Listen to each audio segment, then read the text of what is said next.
afternoon or evening, depending on what country you're in. Morning, Robina. Good morning. Happy to be here. Afternoon. Good. So there's Alessia. You're going to be in, what time are you, darling? You're okay. You're on civilized time in Rome. Louise, Christina, Juliet, Sydney. There we all are. Mary, Katie, Christian, Christopher, Victor. There we all are. Dana, Teresa, we're all there. Good. Okay. Did anybody, I'm not joking, but it's true, but did anybody die that we know about? This is the point, isn't it? We certainly know these days people are going to die overnight. Maybe we'll talk about that this morning. I think it's important. Let's go through the death process. How to handle impermanence, as we call it, uncertainty. You know, our surprise when things change, like as if they shouldn't, you know, so we're so ridiculous. Okay, so let's see, light, sound, there we go. Okay, so as usual, we start with a little motivation. We're going to listen to these teachings, think about the meaning, take some tools from it to develop our potential to help others. That's it, the essence, okay? That's the essence. That's the essence. In other words, it's for our sake and the sake of others. Okay. All right. Sangye charang soke chognam la jangcho badu dagni kyab suchi dagi chönyen gi personam ki rola penche sangye dropashog sangye charang soke chognam la jangcho badu dagni kyab suchi dagi chönyen gi personam ki rola penche sangye dropashog Sangye charang soke chognam la jangcho badu dagni kyap suchi dagi chönyen gi personam ki drola penchir sangye dropasho.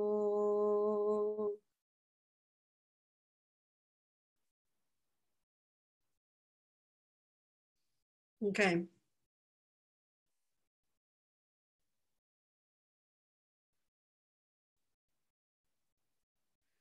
Okay, so maybe we just do a little 5-minute meditation, quiet, sort of, a few minutes.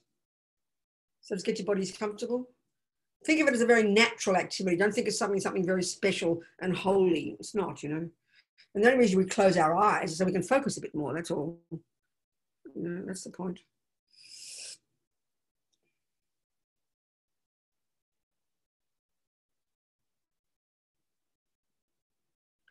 So we can just do a few minutes of medicine Buddha, why not? Medicine Buddha for the Tibetans is like for healing and you know, at the time of death and everything and sickness, but also kind of it's like for clearing obstacles, for making things successful, for clearing obstacles and for removing the problems, you know, very strongly like that.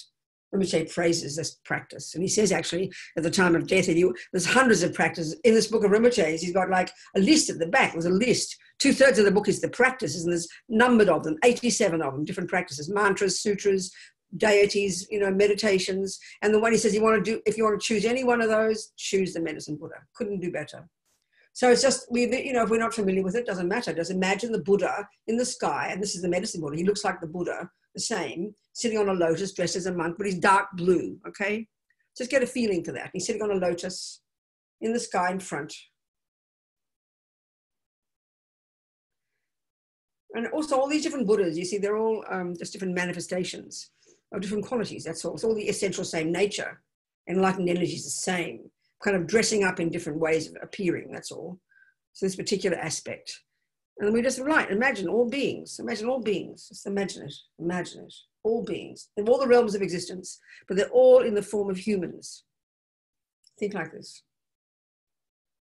And they're surrounding us, in front, behind, as far as you can see to the horizon, to the left, to the right, above and below. All beings of the universe, just kind of imagine that, imagine that.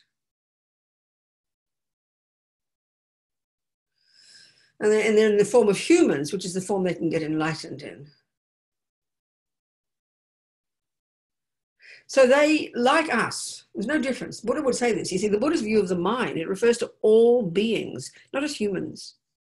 And all these beings are just different expressions of negative and positive qualities. It's a simple way of putting it in terms of karma, you know. Manifestations of intense suffering due to negative karma, manifestations of intense bliss due to virtuous karma. All created by the mind. All these beings. And because more we look at karma and know why we are suffering, then it's a no-brainer. My God, this is why others are suffering. Same law applies to all of us. And this is what brings compassion, you know, empathy. So we think they all want to not suffer. Everyone, same. As you feel, as you can't bear suffering, nor can they. As you want happiness, so do they. Same. Just feel that. No difference.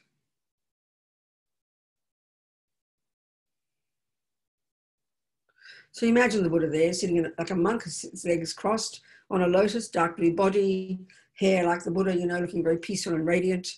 And he's holding his begging bowl. Just think, his begging bowl is full of all the methods, all the medicines, all the methods that we can use to practice to help us completely purify our own minds and develop our own amazing potential. And we can use these to help others. He's holding all that. Imagine.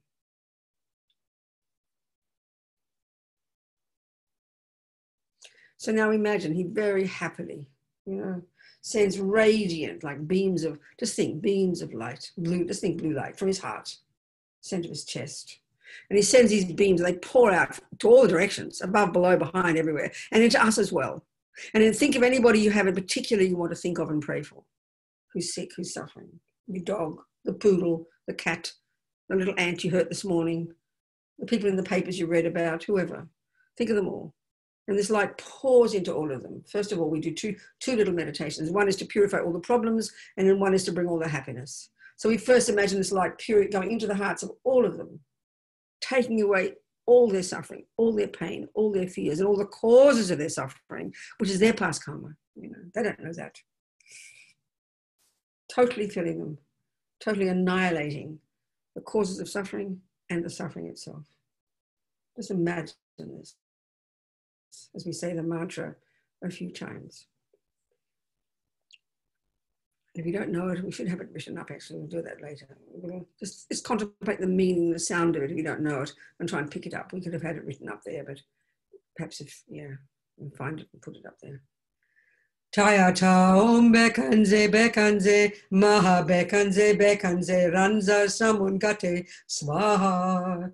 Tayata om bekanze, maha bekanze, ranza samungate swaha.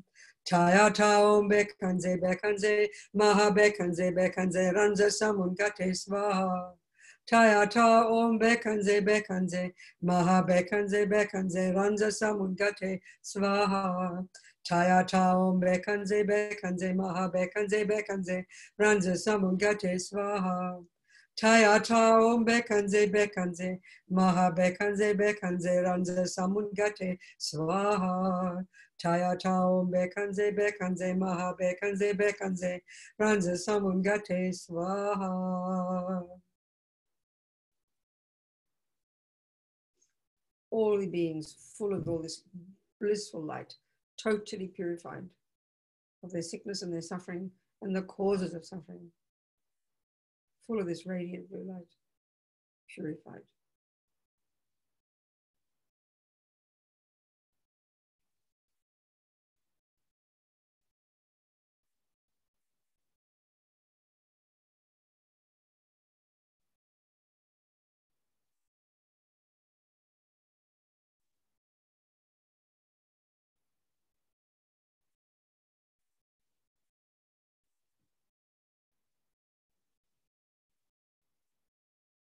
And again, Medicine Buddha, very compassionately, so happily, sends from his heart this blue light radiating out again, entering into all of us, including ourselves and all the beings we know and all the others. This time, filling them with all their potential, giving them every single thing they need, giving them food, giving them money, giving them comfort, giving them peace, giving them healthy bodies, giving them beautiful environments, giving them beautiful friends, all the things beings want and need. Forget even the more advanced level, you know, becoming enlightened. We'll do that in the next one. Just giving them everything they need, relieving them, just so joyful, so happy. You're giving them happiness. Imagine this, so delighted to do this. All the beings, all the ones we don't like, all the ones we do like, and all the strangers, all of them, same. Giving them everything they need. Taya taum bekanze maha bekanze ranza samungate swaha. Taya taum bekanze maha bekanze ranza samungate swaha. Taya taum bekanze maha bekanze ranza samungate swaha. Taya taum bekanze maha bekanze ranza samungate swaha. Taya taum bekanze maha bekanze ranza samungate swaha. Taya taum bekanze maha bekanze ranza samungate swaha. Taya taum bekanze maha bekanze ranza samungate swaha.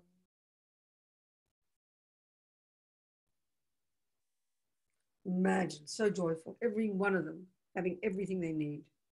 Comfort, peace, food, joyful experiences, pleasant friends, all the ants, all the dogs, all the humans, all of them. Imagine this, be so happy.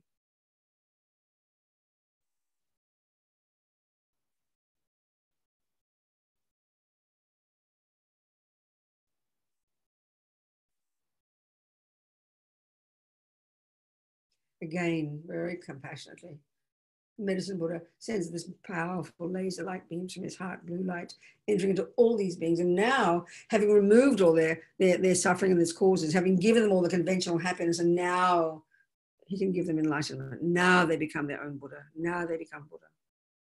Imagine this, all of them transforming into radiant Medicine Buddhas with their radiant dark blue bodies in blissful and light. Every one of them. Imagine this. Taya taum bekanze maha bekanze ranza samungate swaha. Taya taum bekanze maha bekanze ranza samungate swaha. Taya taum bekanze maha bekanze ranza samungate swaha. Taya taum bekanze maha bekanze ranza samungate swaha. Taya taum bekanze maha bekanze ranza samungate swaha. Taya taum bekanze maha bekanze ranza samungate swaha. Taya taum bekanze maha bekanze ranza samungate swaha.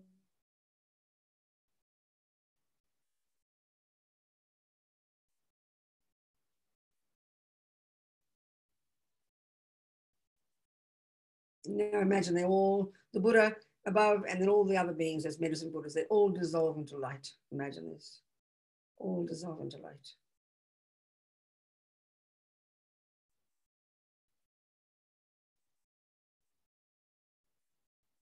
And we make the aspiration. We're listening to these teachings, the Buddha's teachings, so we can take some tools, so we can use them, so we can develop our potential, so we can do exactly this. Become a Buddha to benefit others. That's the deal. And now relax.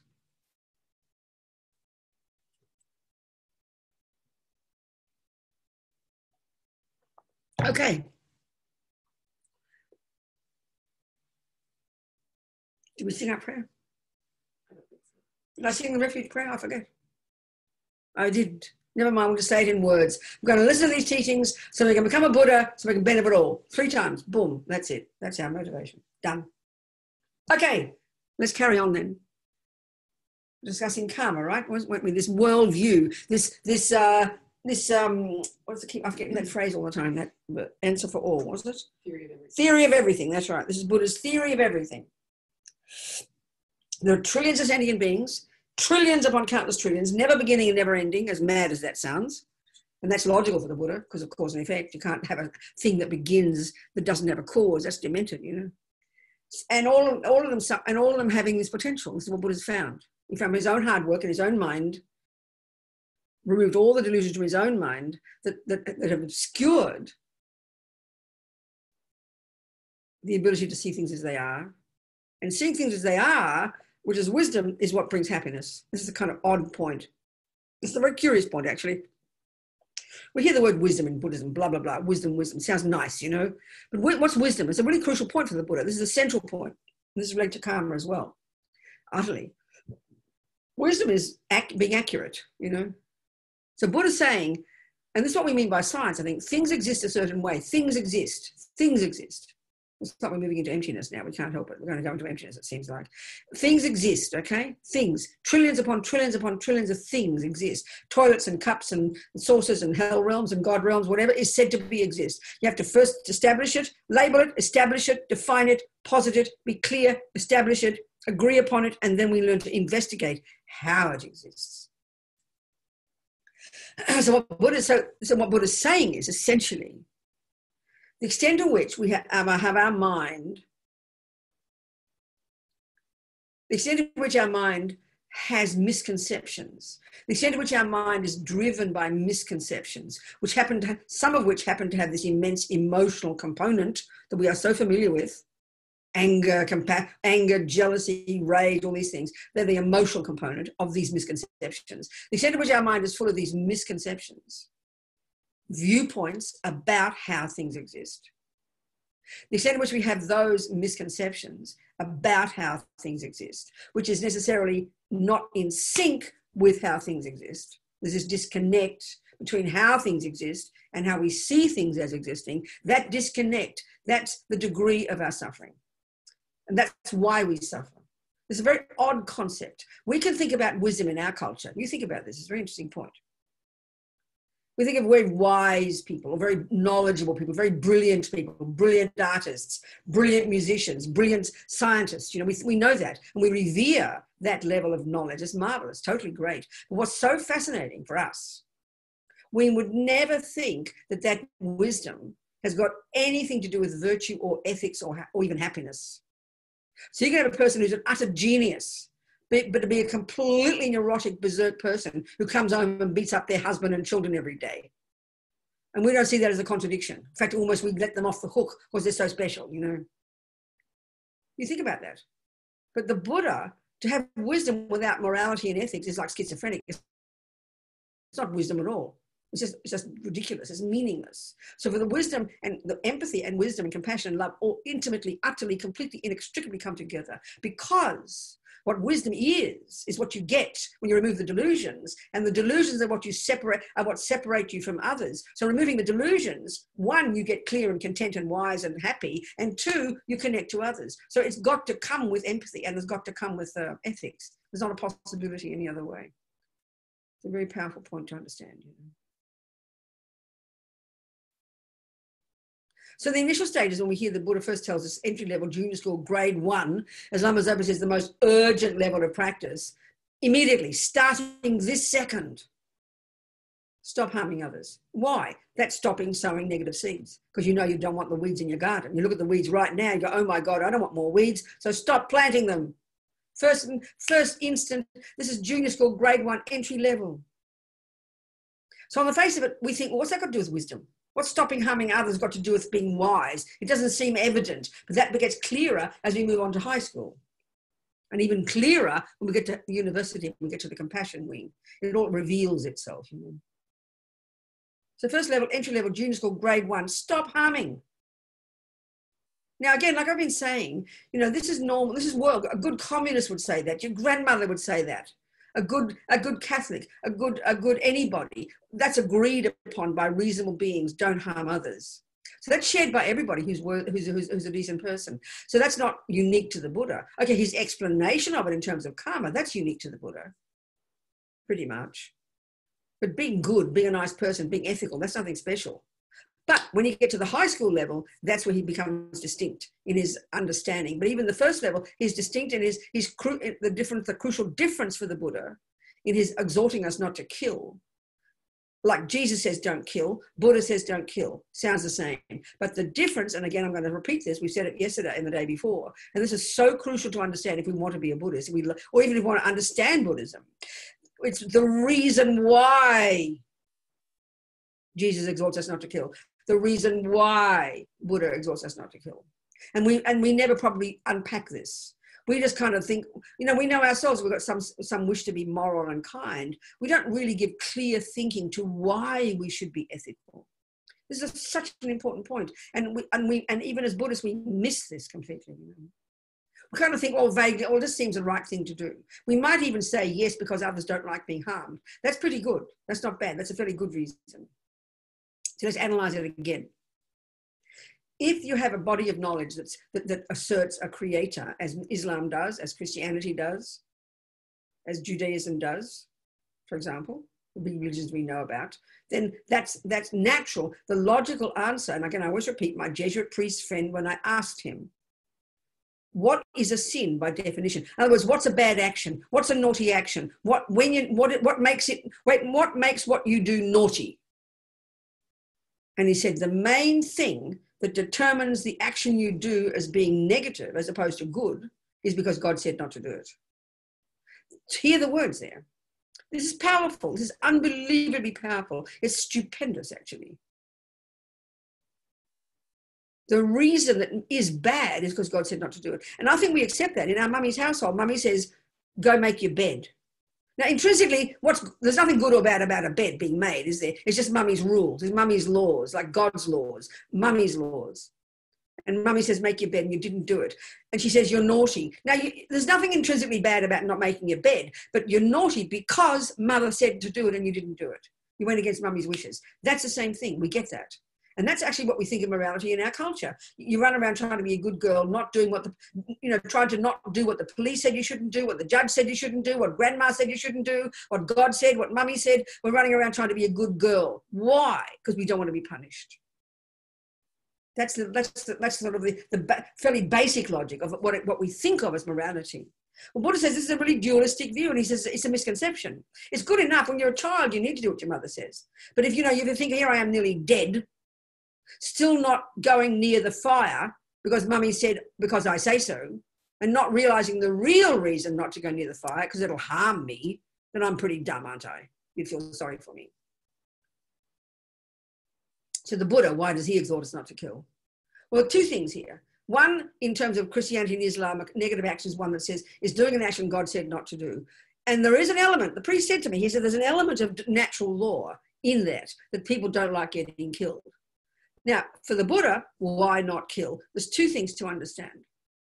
One is his definition of a negative action. So there's levels and levels of negative actions. But the heaviest level, which is this first level we have to start not doing at the very first level of practice, is it's an action that harms another. They're the heaviest level of negative. So that's why he exhorts us not to kill. There's 7 little things in the beginning. He's got a little checklist of 10 don'ts. The first 7 are about harming others. Don't kill, 3 of the body, don't kill, don't take the ungiven, as Lamazopa translates the Tibetan term, and don't jump on the wrong partner, speaking simply.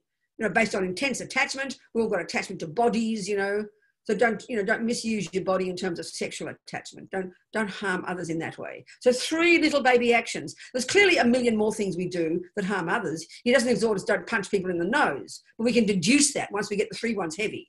At least the 3 heavy ones down. At least don't kill. At least don't take what you haven't been given. And at least don't brutalize, harm others with your body based on attachment, sexual attachment,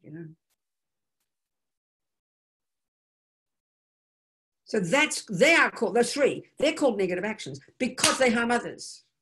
The next 4, which are unique to us humans, are the speech. We have body and we have speech, right? Behavior. Speech is, don't say words that aren't true. This is powerful, I tell you. Now, the thing is often, so I'll say the 4 first, we'll go through them. Don't say things that aren't true. Look at the harm it causes. Don't just blur out of your mouth, uncontrolled blah, not caring whether someone wants to listen. They're just utterly wasting time. Useless rubbish. It's exhausting. Don't use harsh language. Don't abuse people. And don't say bad things behind backs. There's 4 things. They're special to us humans. And I think we might not go around raping and killing too many people, right? But we love our speech. We don't think it matters. In our culture, you can steal $5 and you can get arrested. But you abuse people with your mouth, you won't get arrested. You know? We don't think it matters. I'm allowed to say what I like, we say. Now think of the first one called lying. We think, oh, I don't lie. Well, we do all the time, a little bit. But the other thing that's very fascinating, we speculate. Because we're also educated. We read 4 million stories every day from every possible source in the planet, right? I mean, in Tibet, you'd have to sort of run a mile to find a book because they have to do it by hand, you know. But look at us, it's poured upon our heads daily information. And the garbage, you start to read websites and things on websites, you can't believe the nonsense we're reading. It's filling our minds with junk. It's unbelievable. So then, of course, we all think we're smarty pants. We all think we know everything. So if someone asks a question, we'll blurt out an answer. We have no certainty that we're right. We don't plan to lie, but 99% of the time we're speculating. We're making up something. We're quoting another idiot who said something because we read it. So the confusion that's pouring out of mouths now in our modern culture that utterly confuses sentient beings. It's got nothing to do with reality. We don't plan to lie. This is really clear. I mean, it's just vomiting speech, you know, confusing sentient beings. Talk about ignorance, growing it like in the mountains every day. Speech, uncontrolled. Look at it. Even in our own lives. I mean, I just think of something such a simple example. You want to go buy the milk at the shop. Is it open? Yeah, it's open. Are you sure? Yes. And you get there and it's not. Oh, I thought it was. We didn't mean to lie. We tried to help, but we had no certainty. We have no certainty. We just blur. And especially these days, think about it, look at it. Speech, again, I keep saying this on every point we talk about. We could talk about this till the end of the day. We wouldn't end. Speech is unbelievable. And how we destroy us. So what I'm getting at, first point, these 7 actions, there's 3 more to that little list, and they're about the mind, the beginning of working on the mind. But it's discussing these 7 first. These actions are called negative actions, and Buddha exhorts us, entry-level, junior school, grade 1, at least refrain from these. Now, and they are called negative actions. So then you have to ask the Buddha, then we will assume, oh, okay, killing is wrong. Buddha says don't kill. Why, Buddha? Because it harms others. No. It's defined as an action because it harms others. But at this level of practice, the reason he exhorts us to not do it has got nothing to do with compassion yet. That comes later. This is a crucial point, and we all miss this. The reason behind his advice to us as the foundation level of practice to not harm others is because guess what, babies? Guess what, honey? It'll harm you. This is his point. And this we miss. We love having compassion for others. But oh no, I don't want to think about myself. No, that's not important. You don't understand if you say that. You completely don't get the point. We have got to realize this first point the Buddha's making, this unique, powerful point of the Buddha's. It's got, first of all, it has got 0 to do with the fact that he says don't kill, which is the usual basis of why we're trying to be good girls, because somebody said not to do it. Meaningless. It can be a good logical reason. If you want to quote a serious source for some information, well, Einstein said, then that's good enough. But in the end, you have to prove it for yourself. That's the point. So Buddha did say it. He's exhorted us. But if you do it, it's not because Buddha does not have the role of being a punisher or a rewarder, which is how we think about morality. That is the view in Christianity. I'm not criticizing. I'm not criticizing. You become closer to God by doing his wishes. You separate yourself from God by not doing his wishes.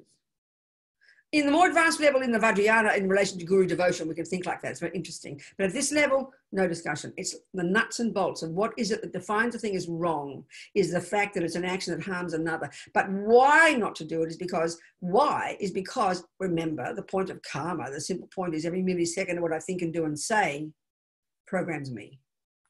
So this is what we're concerned about at this first level of practice. In other words, it's compassion for yourself. It's very simple. And that means trying to internalize this concept of karma, this concept of the law of cause and effect. The concept of it is this idea that everything I think and do and say is what programs me and turns me into the person I become. Like I said yesterday, we get that when it comes to intellectual pursuits and artistic pursuits. We know 10 hard years of working at math turns you into a brilliant mathematician. Years of work as a musician turns you into a musician. But years and years of being angry and jealous, we're surprised if we become neurotic because we don't think that's the reason. We're very schizophrenic when it comes to this. And I mean that word seriously. It's disconnected from reality. So this is the first level of practice that we have to, and when we begin to get this one, then we really can start to become accountable. We really start to grow up and realize that we're the boss. So there's no question of punishment and reward. It does not enter into it. Nothing to do with it. Buddha's not a punisher. He's not a rewarder. Thinking that is as stupid as thinking that when you go to your doctor and she says, don't smoke. Why not, why not, doctor? Because you're going to get cancer, Robina. You don't say, how dare you tell me what to do? You're going to give me cancer? You're going to punish me with cancer? We don't say that. We thank her for her kindness. We think she'll show us these videos of these disgusting cancerous lungs to help us see the suffering that I am causing myself. This is an interesting point because we always remember, so we accept that. We understand that. And we're grateful for her to showing us these disgusting lungs of the poor people who smoked, who didn't know they were harming themselves, and now you're going to see the consequences. But as soon as we hear that everything we do that's called negative will ripen as my suffering, and then in this life we see people suffering, we see people being raped and tortured, and then we are shocked. And we think, you mean they caused it themselves? That to us is the worst thing. It's like the worst sense of blame. You mean it's their fault? We don't say that when it comes to the doctor and cigarettes. We're grateful that she shows us the terrible consequences of smoking. She shows us the terrible consequences of eating too much sugar. She shows us the results, and we are grateful. We don't get shocked and horrified and think she's punishing me, that someone's shocking, pointing out fingers to me. No, but as soon as it comes to what we call morality, we have this weird, childish, schizophrenic view of blame, punishment, bad, good, innocent victim, blah, blah. It's our own stuff. We've made all this up, people. We've produced all this is all the scenario. This is all the philosophy of ego. We've made it up. We interpret it like that. It's very interesting, very fascinating. We know we produce ourselves. You sit at the piano for 10 years, you know you produce the pianist. You're not going to just say, oh yeah, I'm an innocent victim, it's all Bach's fault. That'd be ridiculous. You worked and played the piano. You created the musician. Well, you created the good person and the bad person. What's the difference? Because the Buddha's view is in terms of karma, like we talked yesterday, the second track of karma is your tendencies. Well, it's not just the emotional tendencies. It's the tendency to play piano, the tendency to be good at music, or the tendency to kill or lie or steal or be loving. They're all exactly the same. They're all components of your own mind. We make this massive distinction, you know. Very fascinating. Our analysis of emotional stuff is very fascinating. So taking responsibility. So this first level, the Buddha exhorts us to, he doesn't go on about the mind yet. That's too advanced. That's high school. Honey, he says, just control your body and speech, please. Just control the servants of your mind. And this is also a revelation to us, because we just don't think in terms of distinguishing between what's in our mind and what our actions do. We just think it's all big fat me, you know, doing things. We don't really analyze it very well. So it's very profound, really, this levels of practice. First one, control your body and control your speech, please. Why? Because you know what? It harms you, sweetie pie. You should have such compassion for yourself. And this is where we really begin to understand and have some sense of accountability at this first level, junior school, entry level practice. In just the same way that we look at the rigor and discipline and clarity we use now just to check the contents of our food. Because we do not want to put rubbish into our bodies because we don't want to be sick. Look at the details on the what's in food these days. It's almost an entire page. And we check every bit because we can't bear the thought of one piece of food that might harm us. So we're really very intelligent and disciplined about that. But look at with our body and speech, we think it doesn't matter. This is the nihilistic view we have now. We say, oh, it doesn't matter. I'm allowed to say what I want will say. When you say that, that's like saying, I'm allowed to eat what I like. Well, you are allowed to eat what you like because you're the boss. But look at the consequences. Same here. Of course, you're allowed to say what you like, and you're allowed to think what you like, and you're allowed to do what you like. Allowed to imply someone telling you what to do. No, that doesn't exist in Buddhism. You're the boss, shockingly enough. But we know when you realize you're the boss, and you know that you create yourself, of course you're going to be alert. Of course you wouldn't want to have one single negative thought, not to mention say one negative word, not to mention say do one negative action. Of course you wouldn't.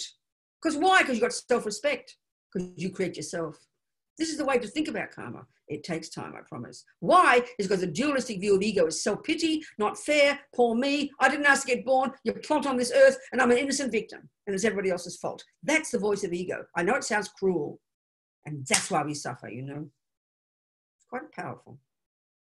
This takes time. And the last three are the beginnings, if you like, of working on our mind. Buddha exhorts us to at least refrain from the heaviest level of the three poisons, the three toxic emotions.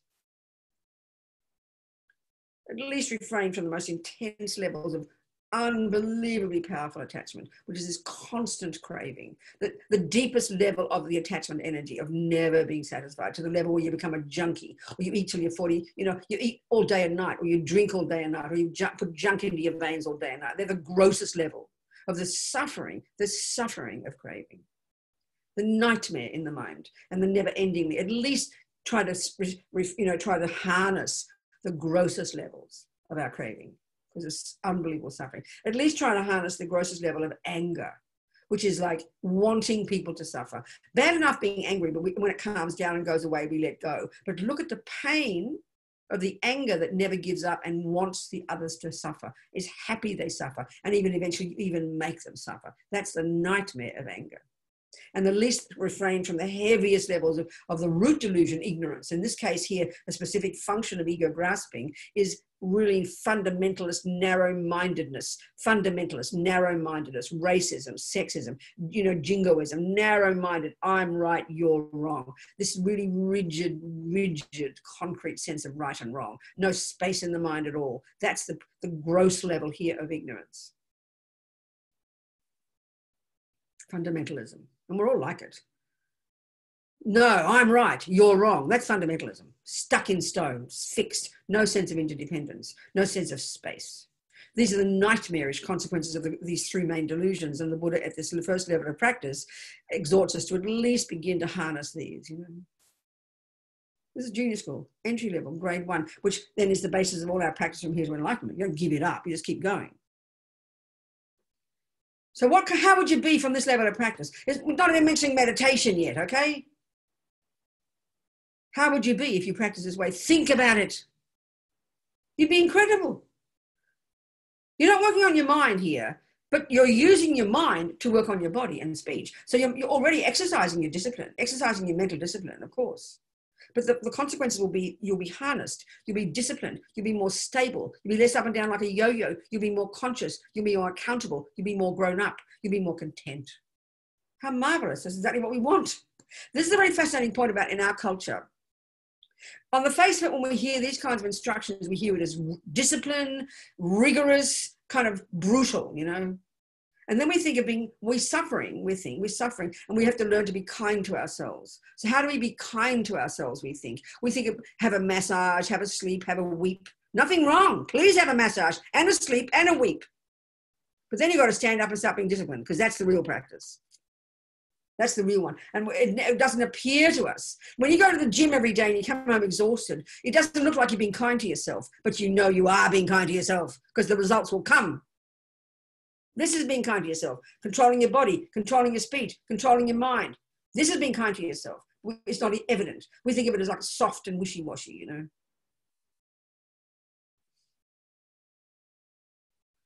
It's the first level of practice. Junior school. Again, why? because everything you think and do and say produces the person you become. So who wants to want? So then again, this is where it comes into the four ways that karma ripens. So now let's again look again at each of these, one or two of these actions even, and look at the consequences, the four kinds of consequences of these actions. And again, what it is, this is like the technology of it. What is it when I do the action of killing that makes it negative? What is it when I do the action of stealing that makes it negative when I do it? These are the crucial things to understand. To understand the technology of it. We have to break it down. Look at the logic of it. So, okay. Actions ripen in four ways, like we talked. One is a type of rebirth. Two, your mind within that rebirth, whether you're a lion or a human, your tendencies. Three, your experiences in the world that you live in at the hands of others. Four, your environment. So we are really the creators of all of this. There's nothing left over. Think about it. There's nothing left over. That's everything. That's the universe. So, in simple example of non-killing, just use a virtuous action, like we talked yesterday. When an action that's called when a virtuous action called non-killing, what makes it virtuous and what are the components that have to be there for it to be called a complete action, such that it leaves seeds in your main bank vault, which is one of the seeds that will be triggered at the time of at the time of our past death, which was triggered, which programmed us to get a human mummy. So there'll be four things in place when you do the action. So when you think of doing an action, and an action is called non-killing, it sounds kind of passive, doesn't it? Like it sounds like you're not doing anything. And this is the point about the mind involved in it.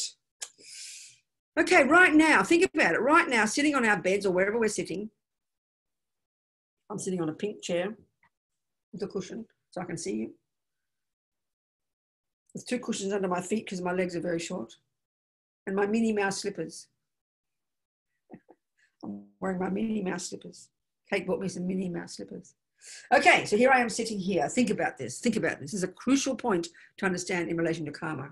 At this moment in time, we are not killing anything. I mean, there are probably little tiny bugs inside our body. We probably are. But think of the big guys, like the mosquitoes or the cockroaches or the husband.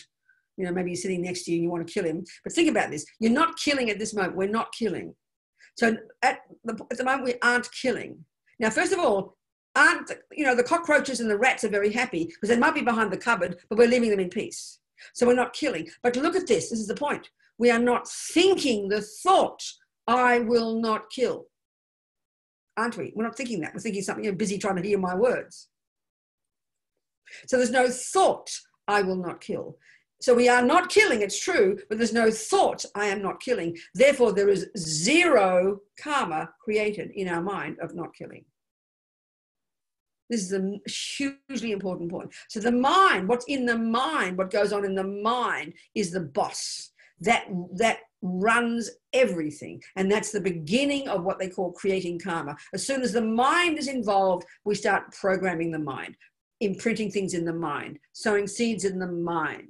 So our body at this moment is not killing, but our mind is not creating any virtue of non-killing because there's no thought, I will not kill. This is hugely important to understand. So we're lucky right now. So why are we fortunate? Why at this moment are we not like, when I remember in India and you're there in the rainy season, it's like you're in Jurassic Park, I promise. Being bombarded by these creatures. And every second of the day, you've got to be thinking, I must not kill, I must not kill, I must not kill. Because you've got to watch yourself every second because there's so many creatures in the rainy season. Well, in Cairns in Australia, the same. Anywhere you go where there's rainy season. There you've got to be thinking, I won't kill. At least then you're creating some virtue by thinking, I will not kill. So why are we not killing right now? This is interesting. Well, this is the fruit of our past virtue, the fact that we can be sitting in a place where we don't need to kill, where no one's bombarding us, when the mosquitoes aren't drinking our blood, when the rats aren't eating us. That's because of our past non-killing. Environmentally, at the moment, we're suffering. We've got the good results of non-harming, that we're sitting here not being harmed. But we're resting on our laurels. We think, oh, aren't I lucky? Oh, I've got a nice environment. I'm sitting in a little house with our pictures and our warm and our cushions and our Minnie Mouse slippers, all relaxed. This is the fruit of our past virtue. So how marvelous. But we're using it up. We're not creating more.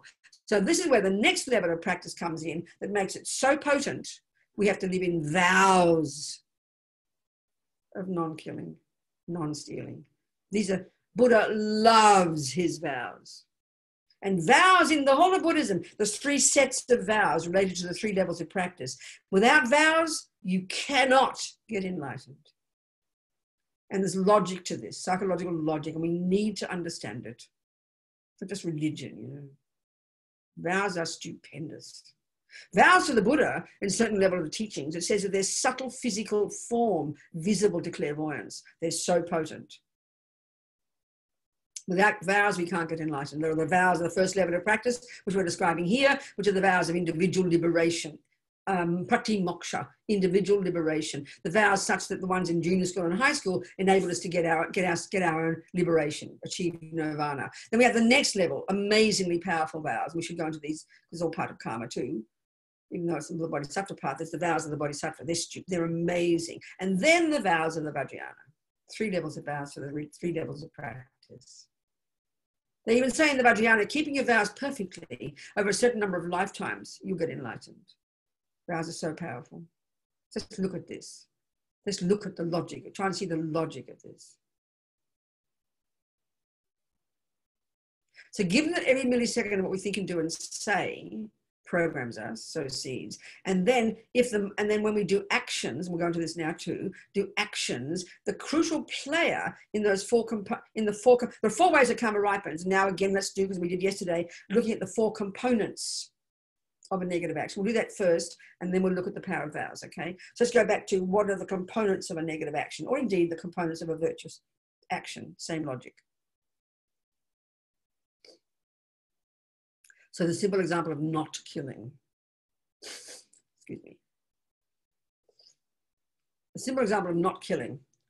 In order for there to be a complete action called not killing, such that it leaves powerful seeds in your main bank vault that will then grow and grow and multiply, or multiply and multiply, one of which at the time of our past death was triggered that caused us to get a human body, in order for seeds to be that, because non-killing is the main cause of getting a human body, a decent human life.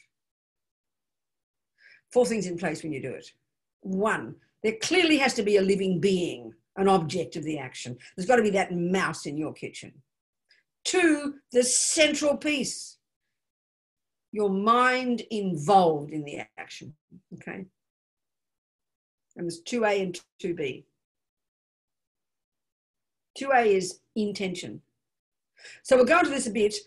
I'll go maybe later, I'll say it briefly here. When you've got the 3 categories, in high school, we'll go into the mind a bit. We'll do that more today. But how much have we got today, Catherine? How long have we got? Same as yesterday? Yes. Yeah. Okay, good. Same. So in high school, we learn about the mind. We learn the 3 categories of states of mind. Those that are neurotic, deluded, ridiculous, and negative, and the cause of suffering, and the cause of why we harm others. Those that are virtuous, positive, productive, useful, negative, positive, and the 3rd lot, the mechanics. I call them that. Intention, attention, concentration, good memory, alertness. There's many of these, all of which are crucial in order to function, to do anything, to whether you're a murderer or a meditator, they all need to be acting properly. And that's why these are not called either negative or positive. They're like the mechanics, it's a good term. So, okay, one of those is intention. And not meaning motivation here, please, but bare bones volition, I will.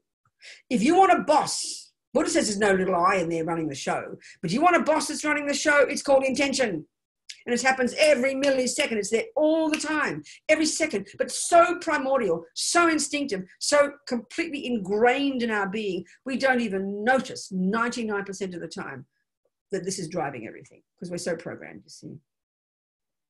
So intention is simply, I will. There's no flavor to it. It's just bare bones, I will. So the 2B gives it its flavor, gives it its character, gives it its energy. And this is simply called the motivation. But they're so together most of the time we do things, we don't notice they're different. So here, intention is, I will not kill them. I will save the mouse. I will not harm the mouse. I will try not to kill the mouse. That type of intention. Then the motivation. Well, clearly it's probably usually compassion, isn't it? So the second piece involved, your mind involved in it. The intention, I will not harm the mouse. Motivation, compassion. And so intention, the presence of intention begins the process of karma, but the presence of the motivation gives the character to the karma. Bare bones intention could be anything. You could say, oh, I must not kill the mouse, but look at your motivation. It might be attachment because you want to save the mouse right now and keep it all delicious because your boyfriend's coming home at 5 o'clock and you want to cook mouse flesh for dinner and you want nice fresh mice. So you'd be all excited. You're trying to save the mouse. Oh, don't hurt the mouse, Robina. It's a little mouse. Be careful. Don't hurt it. You look like you're so kind. But it's only so you can kill it later, not serve your boyfriend a mangled mouse. It looks the same action, right? So motivation is the point. If you're not funny, we'd cry, wouldn't we? Third, you do the action. You save the little mouse. You go look like this, driven by compassion. 4, little mouse is happy. You release it. Thank you, Robina. Bye-bye. Little mouse is gone. That's a complete action of non-killing, speaking very simply. Of course, we can state these evident sort of technicalities, but there's a million variations of these. Every time you have as many people as there are, is as many variations as you've got, because we're all so different.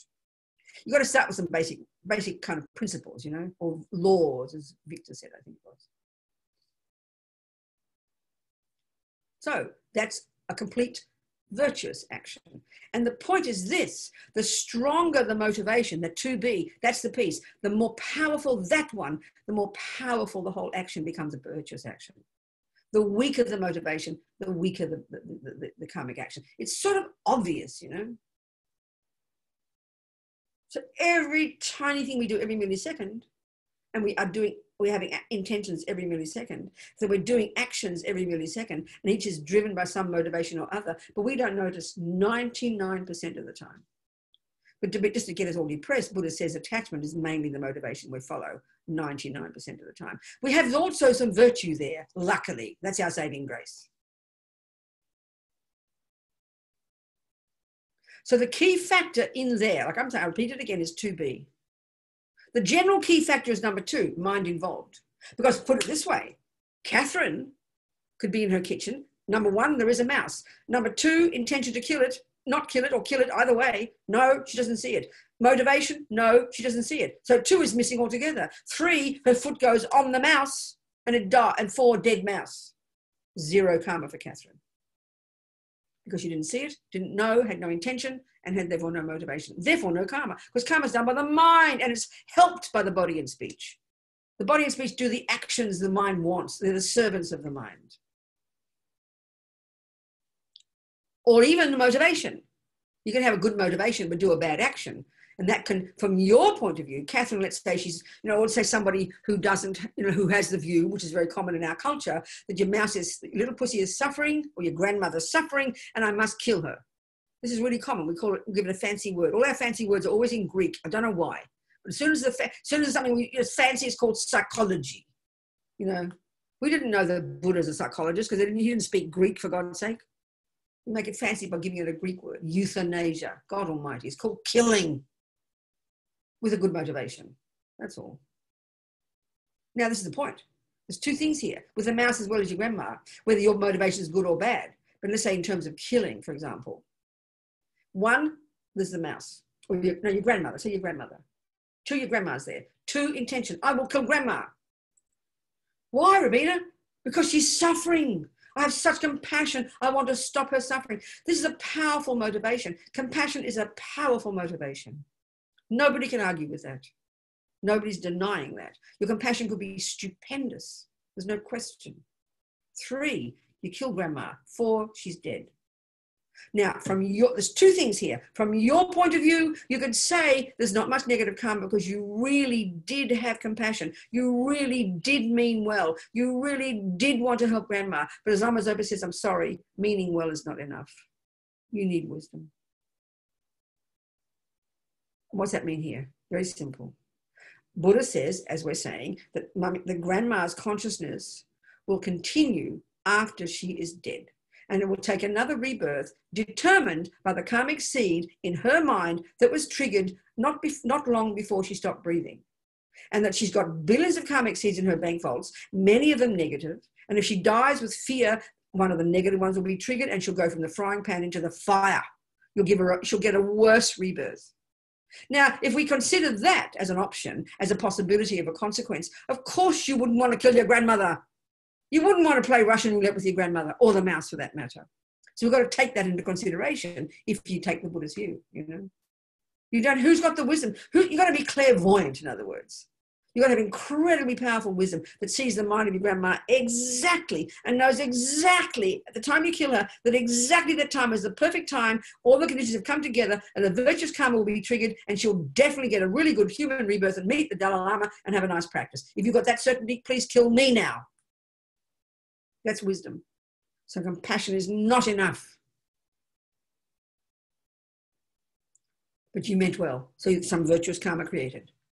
But then the second one, what about the mouse? Or what about your grandma? That's the point. One, you created some virtuous karma, but you didn't help your grandma. You might have, but you don't have certainty. So, you know, even the smallest thing in our ordinary life, if there were a possibility of a suffering result of an action, you would be very cautious.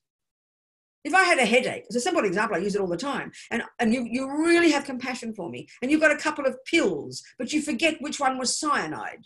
There's no way in the universe you would intervene unless you were certain it was the aspirin. And I would thank you to keep your pill in your pocket and let me have my headache. This is logic, but we're so not used to thinking about future lives or about karma for that matter, you know. So of course, probably 70% of you guys have killed your pets and you're probably feeling guilty. Well, don't. Learn from it. We meant well. But see, meaning well is good for you. But what about your poor mouse? What about your poor pussy? Did you help your pussycat? You must ask that question. I wonder if I did help my pussycat. But because we're so used to thinking that once the cat is dead, it's dead, therefore it stopped its suffering, then that's naturally, that fits in that logic. But in the Buddhist view, there's no logic to it. It's just foolishness. You know? And then we think, oh, you mean I'm supposed to let the poor cat suffer? No, there's many ways you can help your pussycat die. Many ways you can help your grandma die. But we often, and this is part of the problem, we feel a bit ashamed to think about this, but it's natural because we have attachment. And like we've been talking, attachment is this junkie in us that really can't stand problems. So we've got compassion for our grandma. But we also have got panic and anxiety and terrible attachment that just finds it unbearable that we can't handle it. But we conflate that with compassion. It ain't, I promise. So we're going to be very cautious. You know? So what the point I'm making here is even killing your grandmother with good motivation, even though it's a negative action in general, and even if your poor grandma goes into the frying pan into the fire, you can still say you didn't create too much negative karma. You probably created some good karma. So that's the power. What I'm getting at here is don't go around the world trying to kill people out of a good motivation. No, don't kill, period. But it's showing the power of motivation. But that's the characteristic that determines the quality of your action. At the beginning stages here of junior school, grade 1 entry level, there's no wiggle room. You just don't kill, don't steal, don't lie. Get the discipline of leaving sentient beings alone, please.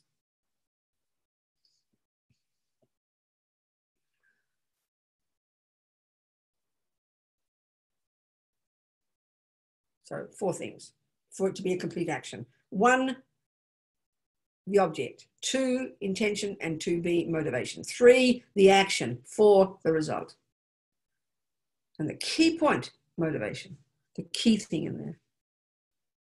So even we can see, like I said, we can label killing as a negative action. Why? It harms others. We can label generosity as a virtuous action. Why? It helps others. This is for general, but look at these 2 scenarios. One, we've just looked at the scenario here of someone with compassion killing that can transform for you, making it some virtuous action, but not helpful to the person at all. Not good enough, no wisdom. But 2, generosity, that's good in general. That's good. But what depends on my motivation?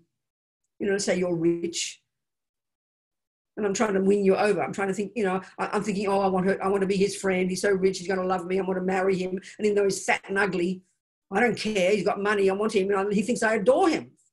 My motivation stinks. I'm trying to be so generous, looking like I'm so generous. I'm not being generous. I am. My hand is giving them money because I want him to like me. But your motivation, look at it, completely self-centered, completely attachment. That's a disgusting action. In general, you were compassionate and kind. In general, you were generous. You gave him $20 for his taxi because he couldn't find his purse. But just because you want him to like you. That's disgusting. Action, fine, he gets his $20, he's happy. Mouse is dead, he's suffering, but you meant well, so you can transform that action. Motivation can be powerful. So the best we want is an action that benefits another and a good motivation. Then it's win-win for both of us. Then it's perfect, you see. Are we clear about this point? And I'd like to ask me some questions, please. It's clear. These are like technical points, okay? Ask me some questions about these points in particular. I have a question about the last point. This is Victor. Yes, Victor, go talking. Go, sweetheart. As I was listening to you, I was envisioning a situation of somebody who's addicted to drugs and wants something at that moment. That's right. To take pain away. Uh-huh. If I have if I give them something, there's a short-term alleviation of the pain from the drug abuse, but then there's also a long-term. Mm-hmm. So if I'm doing does karma look at the result of that action at that moment, or in that situation? That's the extent of your wisdom. In any action we do, if you've got very little wisdom in relation to healing somebody, let's say, for example, pictures keep moving now. I've lost Victor. Oh, there he is over there now. So listen, it's a level of wisdom that's involved. So let's say the simplest action, I'm in pain. I've got a big cut. And you have no medical knowledge, but you do have some compassion. So you can only use the wisdom you've got. So the best you can do is give me a Band-Aid. You get my point here? So the level of wisdom is very short. But if you've got more wisdom, then your compassion mixed with your wisdom can be more beneficial. It's the same here, an action of generosity. So one aspect of it is, you see, one aspect of generosity, Victor, it's a practice for your benefit. It's helping you open your mind, open your heart, and go beyond miserliness. For your sake, you are definitely the beneficiary of generosity. But obviously, the more wisdom you've got in knowing the results of your action for the person, that also should be motivated by compassion, so that it might end up being don't give.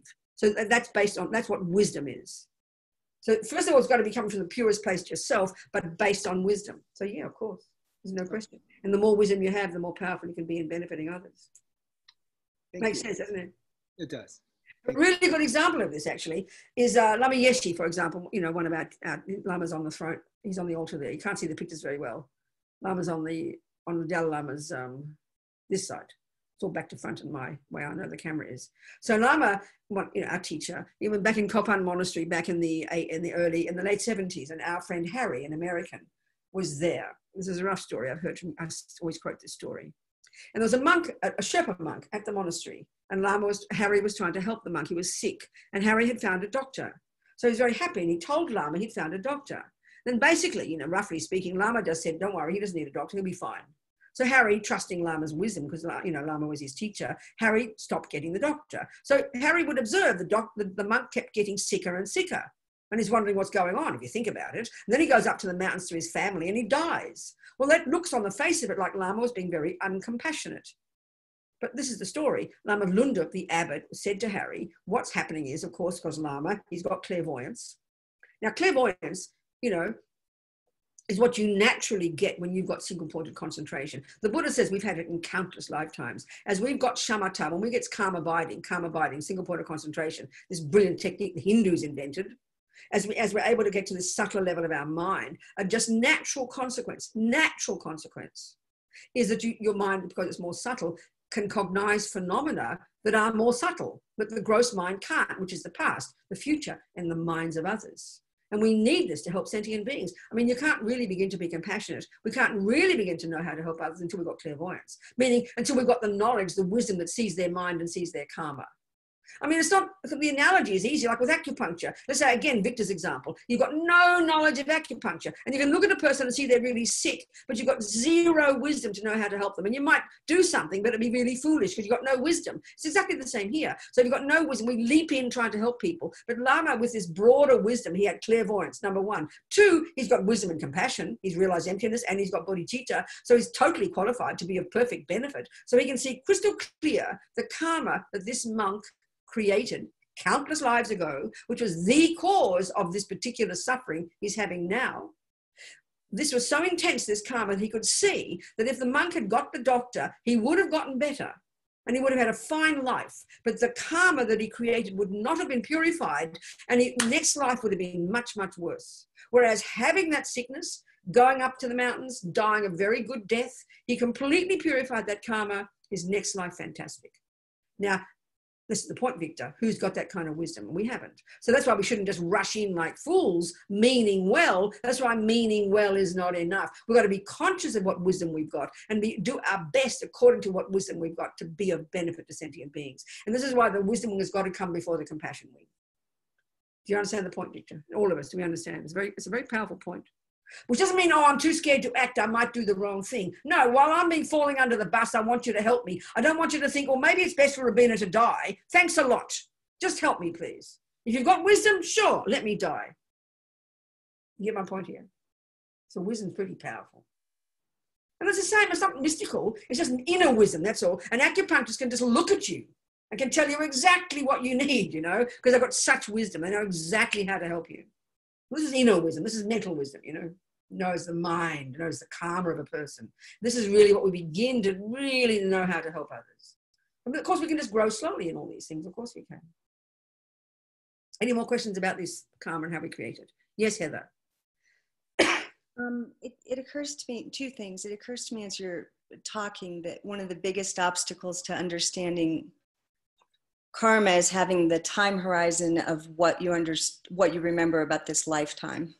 That if you only think in terms of what you remember in this lifetime, the math may or may not add up. So it seems really crucial to think in terms of beginningless lifetimes, because that seems like that's something that I think has been an obstacle for me. And then the second thing is that with my husband, I had to say it was okay to take him off of life support. And I had to make a decision that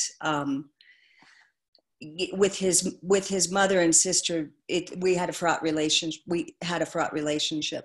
And so I had to make the decision. I made the decision to let his mother and sister be with him at the end. And even though it may have been more beneficial for him if I had been there saying medicine Buddha mantras, I wanted to not have him be around that energy of us being in conflict. Exactly. Perfect. So I guess I'm just asking for your thoughts. On this, yeah. So the key point I'm hearing in there, because we've discussed it really, and it's really been such a good example, Heather, thank you very much, is the one about making that decision. And this is kind of the interesting point, isn't it? Now these days, we've got such brilliant technology. And this is coming from our own culture, which is the materialist culture, which doesn't assert anything that continues after life. So, of course, within our medical profession, our medical systems, that's the context, is only this life.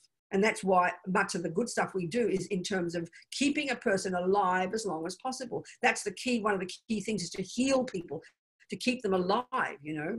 So somehow the irony of that is we've now created technology that enables us to keep a person who would never normally live on their own, and they could live for 65 years like this, isn't it? So we've now created these awful dilemmas for ourselves where we're now forced to make a decision to literally, in a sense, kill a person, isn't it?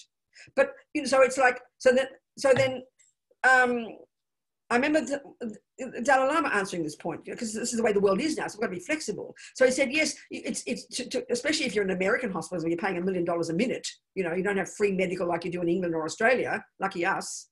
You've got to pay so much money for all this technology and nurses and doctors and hospital beds. It would be a demented idea, just foolish, practically speaking, no benefit for anybody to keep doing all that. So we've got to make these decisions, and you did indeed make it, and no doubt your motivation was very pure. But your motivation was pure for Chad's benefit, wasn't it? To turn off whatever it was. So then that's where you make that decision, but that's where it can be very precious. And taking that period of several hours before he dies, where you can do all these practices to really help the person's mind. So this is the best we can do these days, isn't it? It's sensible, it's practical, but your motivation's the one. Your motivation was really pure. And then by doing lots of medicine Buddha, which is the method you had to help his mind, you couldn't have done better, you know. Perfect. So there's many things we have to factor in, isn't there? And on the other hand, it's very interesting. I remember one Italian mother in Italy years ago, she wouldn't let them pull the plug on her boy, and he was in a coma for 25 years. Well, he woke up, and he said he was conscious the whole time. Can you imagine that? Then he died soon after anyway, So even the fact is, from that point of view as well, from the Buddhist perspective, there's nothing totally wrong about that, because if let's say he was listening to mantras all day and you had him giving the Dalai Lama's teachings all day, my God, he could only be benefiting. Sitting there in his coma, he was able to listen and hear. So it would have been enormous benefit. And that's why if you have got a mouse that's sick or a baby that's sick or your grandma in a coma, just have them hear mantras. Mantras can penetrate to their mind at a subtle level. It's a powerful way to benefit people. And that's why every second your little mouse, forget Chad, every second your little mouse is sitting there in this little box dying, and it's listening to mantras. Every second is purifying eons of its negative karma, because that suffering is purification. And it's got the blessings of the Dalai Lama, which can help activate some virtuous karma in this little mouse's mind. So there's so many ways of looking at it, more ways. And mainly we do mean well if we try to. So anyway, these points, very important points. Are we communicating? Is that helpful, Heather? Good, darling. Who else? Other questions about this point of how we check? Hello. Yes, Laura. Hi, Robina. Hello. So I want to ask you about the motivation that is driven by, say, wisdom. So say something happens to me and I get, annoyed with somebody. And then I think to myself, actually, me feeling annoyed is an I feeling annoyed, that this I doesn't really exist, that this is just my mind making all this up. There's no point really in reacting to this. So rather than compassion for whoever is in front of me, I think this is all nonsense. So I act on the basis of maybe, wisdom, but without any compassion for... Right. That's marvelous already. Honey, there's two, the essence of the first stages of practice, which is what you're indicating, is wisdom, and you're the beneficiary of that. And the essence of compassion is for others. And you're also the beneficiary of that. So in both cases, the wisdom side is you being cautious with your mind and you just deciding you're going to see it as all empty and not follow your delusions. That's marvelous. And there's not much compassion, but that's wisdom, honey, and that's powerful. That's an atomic bomb on negativity. And then if you also, but let's say there's not much wisdom, but there's a lot of compassion, that's also an atomic bomb. But we need both components. And sometimes one is more prevalent and sometimes the other is more prevalent. And that's perfect, Laura. That's perfect. Nothing wrong. Are we communicating, Laura? Does that make sense? Yes, thank you. Yes. Okay. We've got to use which tools make sense to us at any given moment. Sometimes just being kind is the best thing we can do. Others, you've got to watch your body and speak like a hawk and do the little one you just said and think about emptiness and tell yourself to shut up. It's ridiculous, Whichever one's beneficial at different times, or different toolkits, different tools at different times, Laura. What else, people? Anybody else on this topic? Grab a wee little break. Grab a little 5-minute break if you like. If there's no other questions at this moment. I have a question, please. Where are you, darling? I'm trying to find your picture. I'm trying to find your green window. Where's your green window? Who's talking? Can you see me? It's Juliet. Oh, there you go. I see you, Juliet. Good, darling. Talk to me. So I have a question about what you say by giving money for being loved. About the example you gave. I literally realized that I was sure about doing something really good, and after I realized that I was actually giving money for having something bad. Okay. It's not uncommon. I mean, we've all got vested interest. That's what attachment is, Laura and Juliet. Sometimes it's more extreme, that's all. But go on, tell it. Go on, talk. So I've lost a little bit of trust in myself, and now when I'm doing something, I'm like kind of overthinking if I'm doing right or wrong. And for sure. So no, yeah, I just good point, Juliet. Go on. So I would like to find a way to have more trust in myself, and without just more trust in myself. I understand, darling. It's a perfect point, Juliet. So we get the big picture point of view. We realize at the moment we've all got attachment, which is this constant drive to be to be liked. I mean, this one. We've got attachment to sex and drugs and rock and roll, but the deeper, more pervasive attachment in us is this craving to be seen and liked and heard and respected and loved. There's a very deep attachment in us. So, of course, it's so normal in our culture. We think it's so normal. It's a sign of a healthy person. But the Buddha says it's attachment. And the more strong, and don't confuse also here the attachment with the simple wish to communicate and be loving and kind. That's virtue, that's useful. But our trouble is we can't see the difference between valid communication and neurotic one. So we have to just observe. And it's not unusual, Juliet. And I mean, for you, for any of us, to do an action at the moment without any attachment at all, that means you're a highly realized person. So don't have expectations of yourself that are not appropriate. It's practically when you realize emptiness, only then have you really gone beyond attachment, because attachment is the main voice of the separate sense of self. So it's natural, everything we do right now. That's when if we talk a little bit about the equanimity meditation in the Bodhisattva path. And what we're trying to see is how we want to try and observe how friend, enemy, and stranger are all the same in their wish to be happy and not suffer. But right now, a friend is what? By definition, a friend is a person we have attachment for. And then an enemy is a person we don't like, and a stranger is a person we don't care about. So if you think of your friend, the one you like, your friend, your beloveds, whether it's a colleague at work or your sister or your boyfriend, we have attachment for them. And of course, everything we do that's also, so we do have love and we do have compassion and we do have generosity, but it's mostly only for that group. So, and the logic is because it's driven by attachment. So naturally, most of the good we do right now is driven by attachment. It's not unusual. So the fact that we begin to see it, that's what's marvelous. So don't be nervous about it. Just recognize it's perfectly normal. You're a normal human being who has friends, enemies, and strangers. And all the love and compassion we do have pours out onto our friends. We think we're so noble and fantastic. But I mean, look at the love and compassion you had for your boyfriend. And one day you give him $1,000. And the next, or, you know, one day when you adore him, the next day you discover he's cheating on you. Overnight, he turns into an enemy and you want every one of those damn dollars back. Thank you very much. So it's obvious the love and compassion we have now is polluted by attachment. There's no question, but seeing it and recognizing it, but being reasonable with yourself. And all the time, when we do an action, at least attempt to do it wisely. So maybe say no to look at mothers with their children. Mothers will do the most foolish things, thinking they're so loving and generous, and they're supporting their child's drug habit. I mean, this is so normal. Because it's attachment, darling. So we've got to observe this and then be wise and be brave enough sometimes to say no to somebody, even if we think they're going to dislike us, because we know it's not best for them.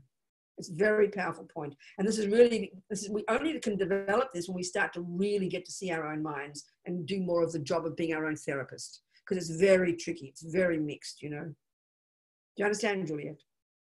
Yeah, but don't become paralyzed. Don't become paralyzed and be scared to do anything. So when you're going to do something, know that there's attachment there, but you make sure you add the compassion and the wisdom to it. You say the words. You don't have to just follow what you feel. You can add on top of it and make it a good motivation. You can decide, I want to do it for the right reason. Or you decide not to do it for the right reason. So slowly, we develop wisdom, you know. Do you understand? It's a good point. I think we have a little break. I think so. 5-minute break, okay? A pee-pee break, as Lamieshi would call it. See you. Okay, I'm back. Everybody else here yet? Anyone here? Can't tell. Okay. So I better start because I don't know if everyone's there. So I'll just start as if you are. Okay. So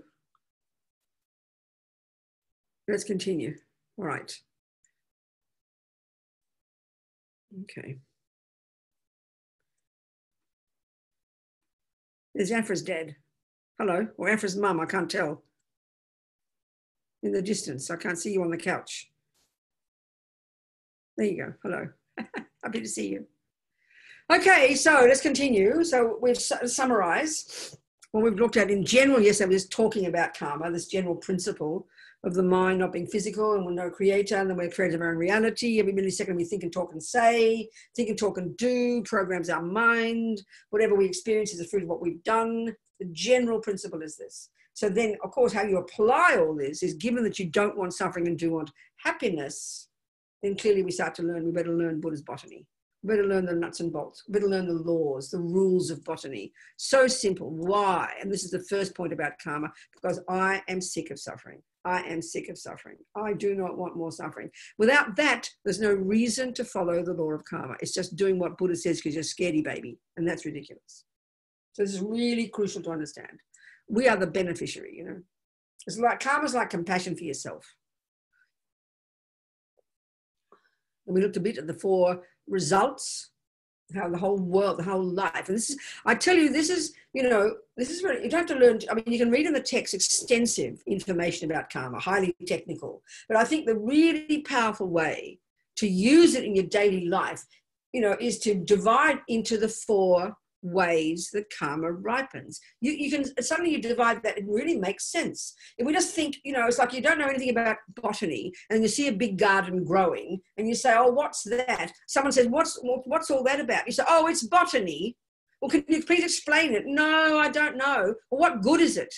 You know the word botany, but if you don't know the details, you can't grow a garden and you can't help anybody. Well, it's exactly the same here. So even the most fundamental points about karma: 1, everything we think and do and say sows seeds. 2, those seeds will bring my future experiences. 3, I don't want suffering experiences and do want happy ones. And really the way of presenting karma initially is in terms of happiness and suffering.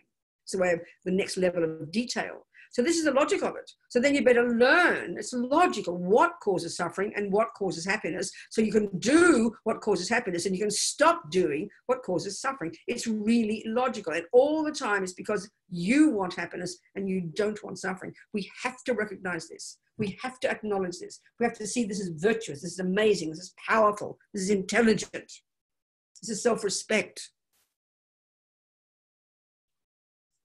So again, look at the 4 ways that karma ripens, and there's nothing in our life that's left over. Think about it. So first, it's already a given. We're human. Here we are. We've got the result. We've got the human life. We've got the human body. That's the fruit of unbelievable non-killing. I mean, just winning the lottery, getting a human body itself. Now, within this life, the other 3 play out. Think about it. There's nothing left except these 3. 1 is your mind in this body. Your mind in this body, your tendencies, your personality traits. Now, this already is hard to come to terms with, because we are so addicted, so educated in the materialist view of these, that I got these from my mother, or these come from my bad boyfriend, or from my, that we really do believe we're this sort of concrete thing that other people program by their behavior. No. Other people affect us.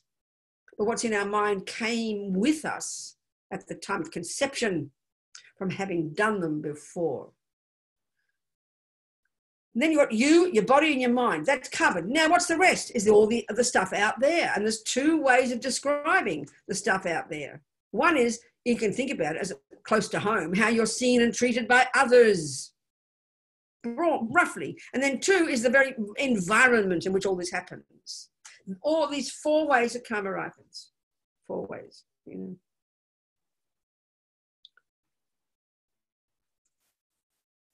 I think the text I gave Katherine, it's actually the course notes that we used for the November course in November, in the Lam Rim course. And in fact, it's coming from the course notes that were the course notes used for the module 3 in Discovering Buddhism. It was done about 15 years ago, and I adjusted a little bit and turned it into a book. But basically, it's the entire Lam Rim spoken in a very simple way by me, in my words, right? So it's all there structured. So that was the document, I think, that I gave to Katherine. So anybody can get that. And then in this, all the things we're discussing are all in that book, they're all there in my kind of simple colloquial language,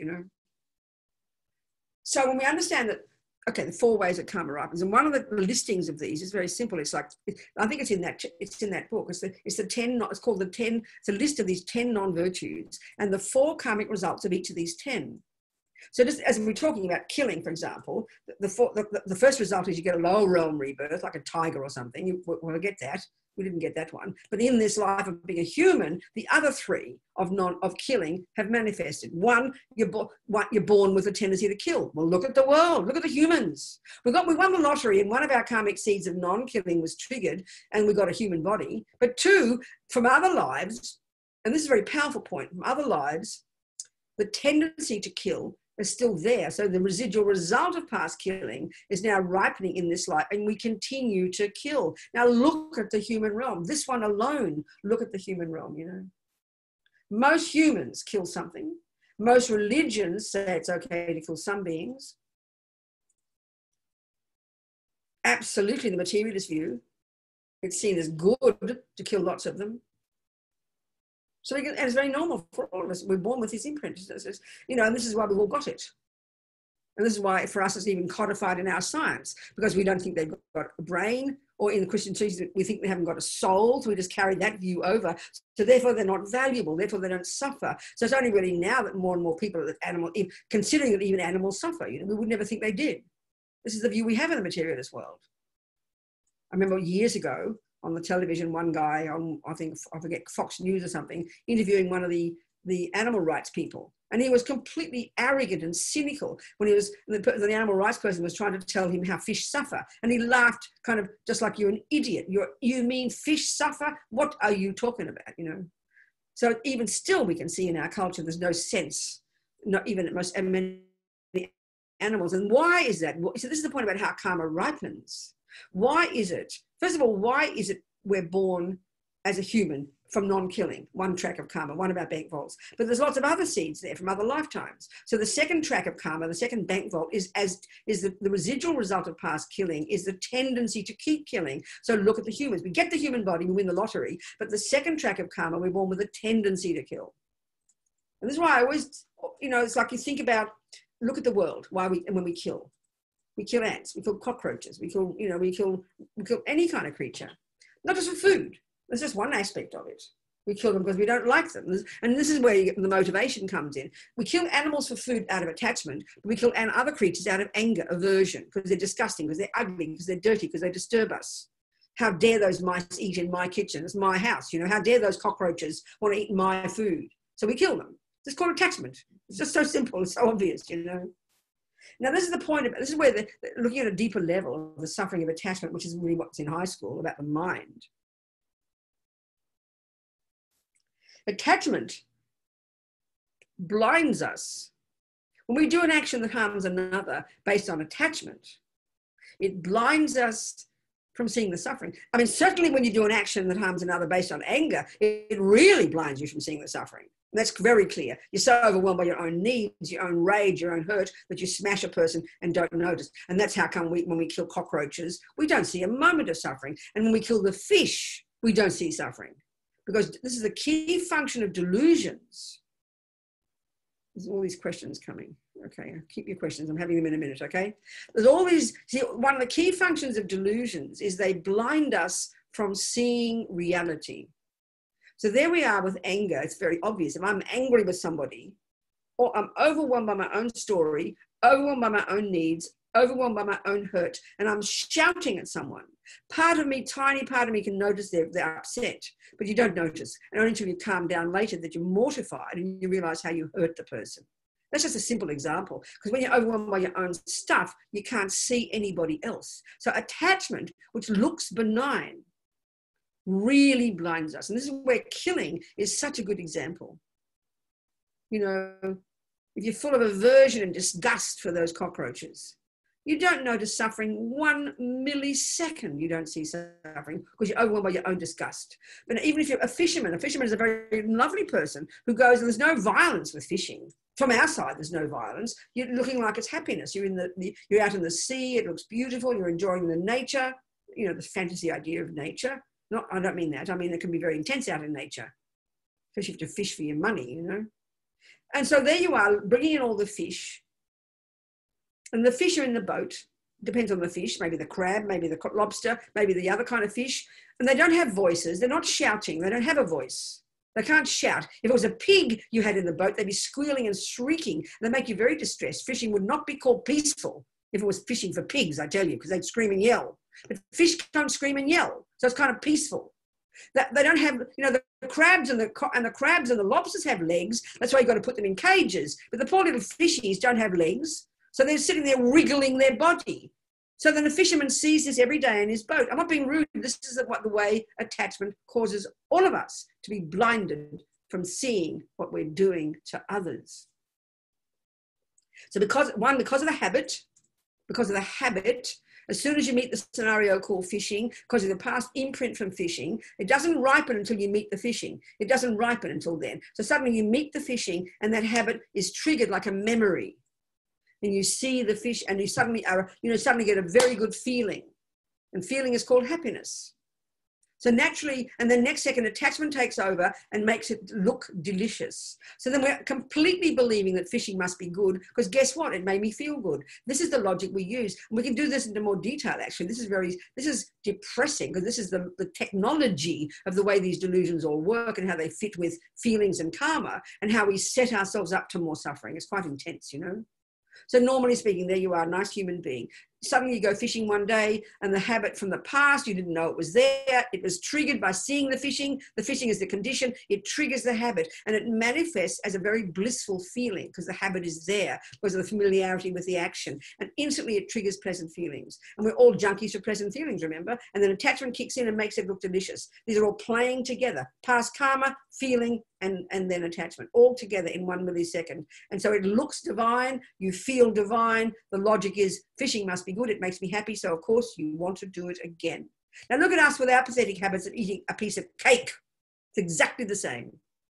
We've got attachment to eating. You see the cake, it triggers the pleasant feeling. You put the cake in, and then attachment makes it look delicious, and then you think, wow, delicious. Of course, it's why it's hard to say no to the third piece of cake. Well, can you imagine having the habit to kill fish, the habit to kill cockroaches, the habit to kill humans, the habit to rape little children because of the habit in the past, and because it makes you feel good. This is logic. This is like a technological thing. It makes you feel good. There's a pleasant feeling. And so we naturally think rape is the cause of pleasant feeling. Torture is the cause of pleasant feeling. Eating the cake is the cause of pleasant feeling. Killing fish is the cause of pleasant feeling. It's a misconception. And this leads us up garden paths. This is how we increase our samsara. It's a technical point. And that's why it's so hard to change. It's very powerful, I tell you. So the habit to keep killing. Look at the world, you know. Look at the world. And because the world accepts it. I mean, a fisherman, let's say they were attached to killing poodles. They would be in trouble if they went around every day on their Sunday off going around killing poodles. They'd go to prison in a minute because they're called monsters, which shows how arbitrary we are in our decisions of what is valid and what is not. It's completely hysterical. I mean, it's only because we're attached to poodles and attached to eating fish. That's why we're shocked by the Filipinos, because they eat dogs. Americans have put them in prison.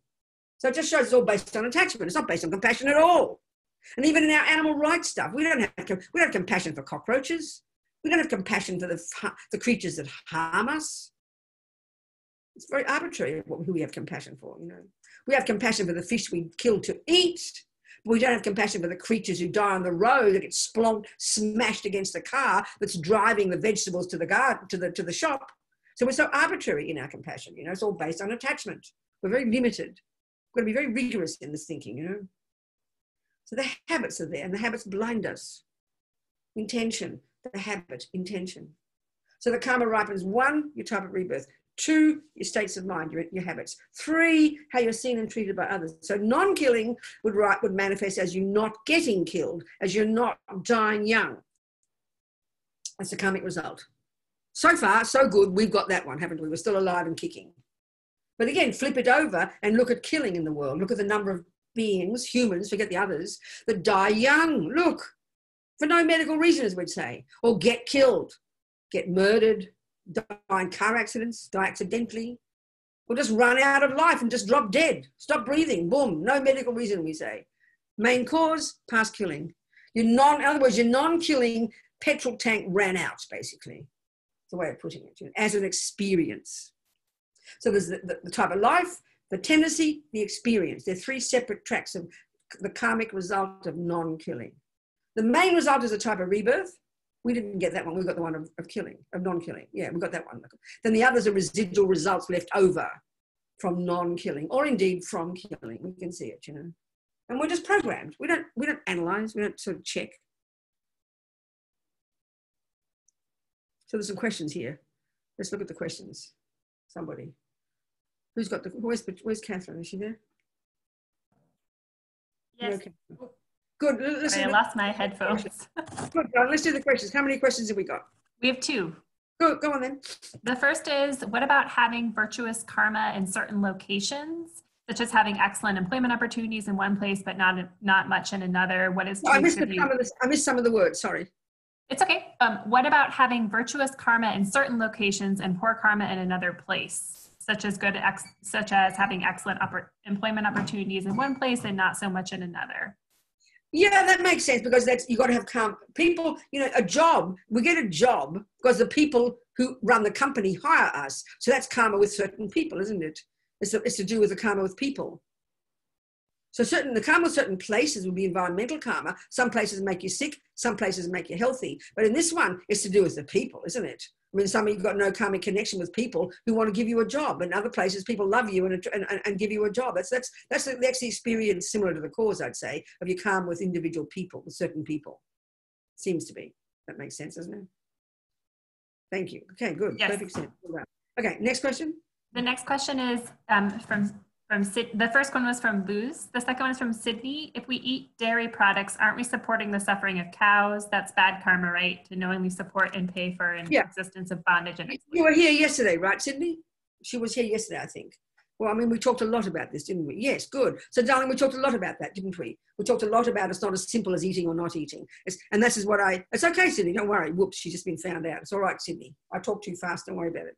But what I was trying to do yesterday was show the bigger picture. And I'm not trying to catch you out again here, Sydney, make you the guinea pig. But it really is fascinating that we always talk about put it this way, the broader question is really, what is the karma we create when we use the products of animals for our advantage? That's the real question. But it's so fascinating, and you're the same as all of us, Sydney.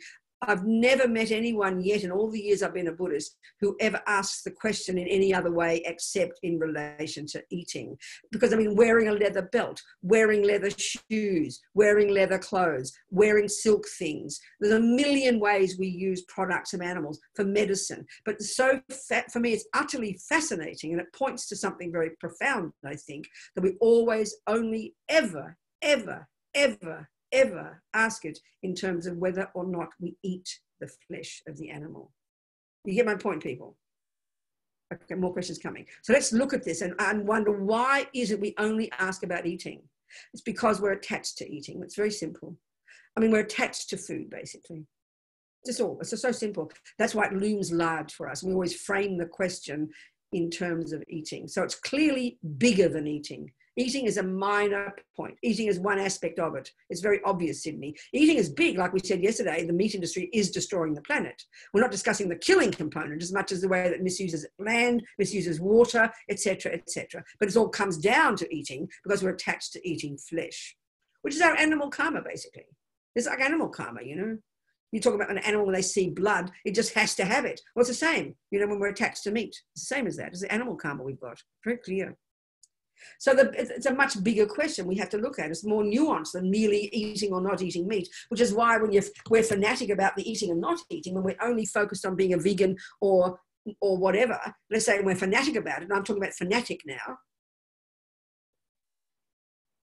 that we can't see anything else. And that's why, even as I said, in those discussions I had on Facebook with one person, when I even quoted the story about the billions of creatures get slaughtered just on a number plate, somebody done the research, in a car that we drive, basically he said, it doesn't matter, you can't help it. And the second, even the millions of little mice that get slaughtered in the wheat field in the off season when the wheat is not growing, that they have to slaughter in order to grow the wheat, 20% for the bulls, for the meat eaters, and 80% for the vegans and vegetarians. Even his response then was, well, you can't help that. In other words, it's blatantly absurd to say you can't help that. But in other words, we're so obsessed with eating, so obsessed with attachment to food, that makes the whole thing blind. We're kind of blinded to all the other things. It's a bigger picture, way more bigger than that. So, and then because we're so obsessed with the eating, and then you become a vegetarian or vegan, and can easily become arrogant, have this hubris to think you're so special and holy because you don't put it in your mouth.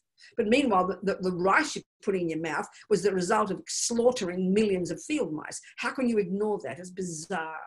So the bigger picture is so important to think about. And then on the basis of the fact that we harm just by living, we do everything we can to lessen the harm we do to sentient beings, which can include not eating certain things, which can include not wearing silk or not wearing leather. But still, by eating your holy rice and your holy vegan food, animals still get harmed. So you can't avoid it. So it doesn't mean you therefore don't care. When we get more compassion, please. I mean, these days, Lama Zopa never stops about talking about not eating meat, and because he's mainly trying to get us to have compassion, because attachment to eating meat makes us so uncompassionate. It's very clear, you know. So it's a bigger story than just that, Sydney, and we can see that. It's important we think about it. All the other questions, Katherine? So there's two other questions. The first is from Teresa. What about people with mental disorders? Do they have motivation? Oh, sorry, now I can't see. Do they have motivation when they do negative actions? That's question one. Question two from Christina is, what is the connection between karma and drugs and computer game addiction? Is there a karma of addiction? Yeah, let's call it, the second question, let's call it attachment, darling. Addiction is attachment. I'm not being sarcastic. This is Buddha's analysis. If we understand attachment, it's just addiction. I'm not joking. Our problem in our culture, we have ordinary attachment. We call it normal. Attachment to cake, attachment to attachment to doing a million things. We're driven by attachment. Who asked the second question? Who was it? Me. I was Christina. Okay, good. Good, yeah. Christina. So can you see how we have an ordinary attachment to food, to being happy, to sleep, to this? That's called addiction. I mean, the Buddha we would not call it addiction in our culture. We call that normal. And then only when you have extreme attachment do we call it addiction. Would you agree with that analysis? Yeah. I would say it's all attachment. It's just a question of degree. Can you see that or not? Yeah. So in other words, you're attached to jumping on 47 boys every day, or you're attached to having sex with your husband once a week. Either way, it's a question of degree. You're attached to food. We're attached to everything. Buddha's analysis of attachment is way more nuanced and more pervasive and more subtle than we normally think in our culture. So I like to say, and I'm not joking, we are all junkies. We are all addicts. It's a question of the object and it's a question of degree. That's the best way to put it. And when we hear it like that, it's very humbling because we start to look into our minds and see we all got those tendencies. Do you understand me, Christina? Yeah. Mm-hmm. Is it in case of an addiction? What in the case of an addiction, is it I'm sorry, you have to start again, Christina. Your voice is a bit breaking. Can you hear me now? Yes. Okay, is it in the case of an addiction, of a very strong addiction regarding drugs or computer games, harder to give up in comparison with, let's say, an attachment which is on a lower level? Of course, it's obvious, isn't it? The stronger the attachment, the harder to give it up, because it's just habit, isn't it? It's just your habit. It's just attachment. All the things we do automatically are habits. So aren't you lucky if you're born with a habit to be loving? It's easy to be loving if it's a habit, isn't it? Because you practice love. That's easy. That's why you can be forgiving. Some people are very forgiving and very patient because that's their habits. And it's obviously a lot easier to be loving and compassionate if you've got the habit. So equally, if you've got the habit to be attached or to be angry, it's much harder to change it because it's so automatic. That's obvious. The question of degree, the degree of the attachment. And of course, some objects are more powerful, aren't they? I mean, because we're attached to, I mean, the video games is very powerful. It's a real addiction these days for many people, isn't it? You know, like say pornography so attachment to sex, pornography on the computers is an addiction. All the things we have because we're attached to these habits, attached to sort of things, attached to sexual objects, attached to sound, attached to smell. But certain objects are very powerful. Isn't it? They're all attachment. They're all attachment. You know. Mm-hmm. I'm asking for a friend who is playing a lot of computer games. Yes. He's trying to give up, but trying again and again, but it's still not very point. hard. No. It's very hard, darling. Look at our simple habit of when we decide we want to go on a diet. Look how hard it is. It is very hard. There's attachment to food, pathetic old food. I mean, we've got attachment to a piece of cake, you know. At least it's not harming others. That's one advantage. But of course, we can see how it harms us. It's obsessive. This is why in all these words we use in the West, obsessive, compulsive, uncontrolled thinking, that's all just attachment. It's an energy of attachment. All of it is attachment, you know. And this is why it's so prevalent in all of us to one degree or another. And that's what practice is every single day, working at it, working at it, working at it.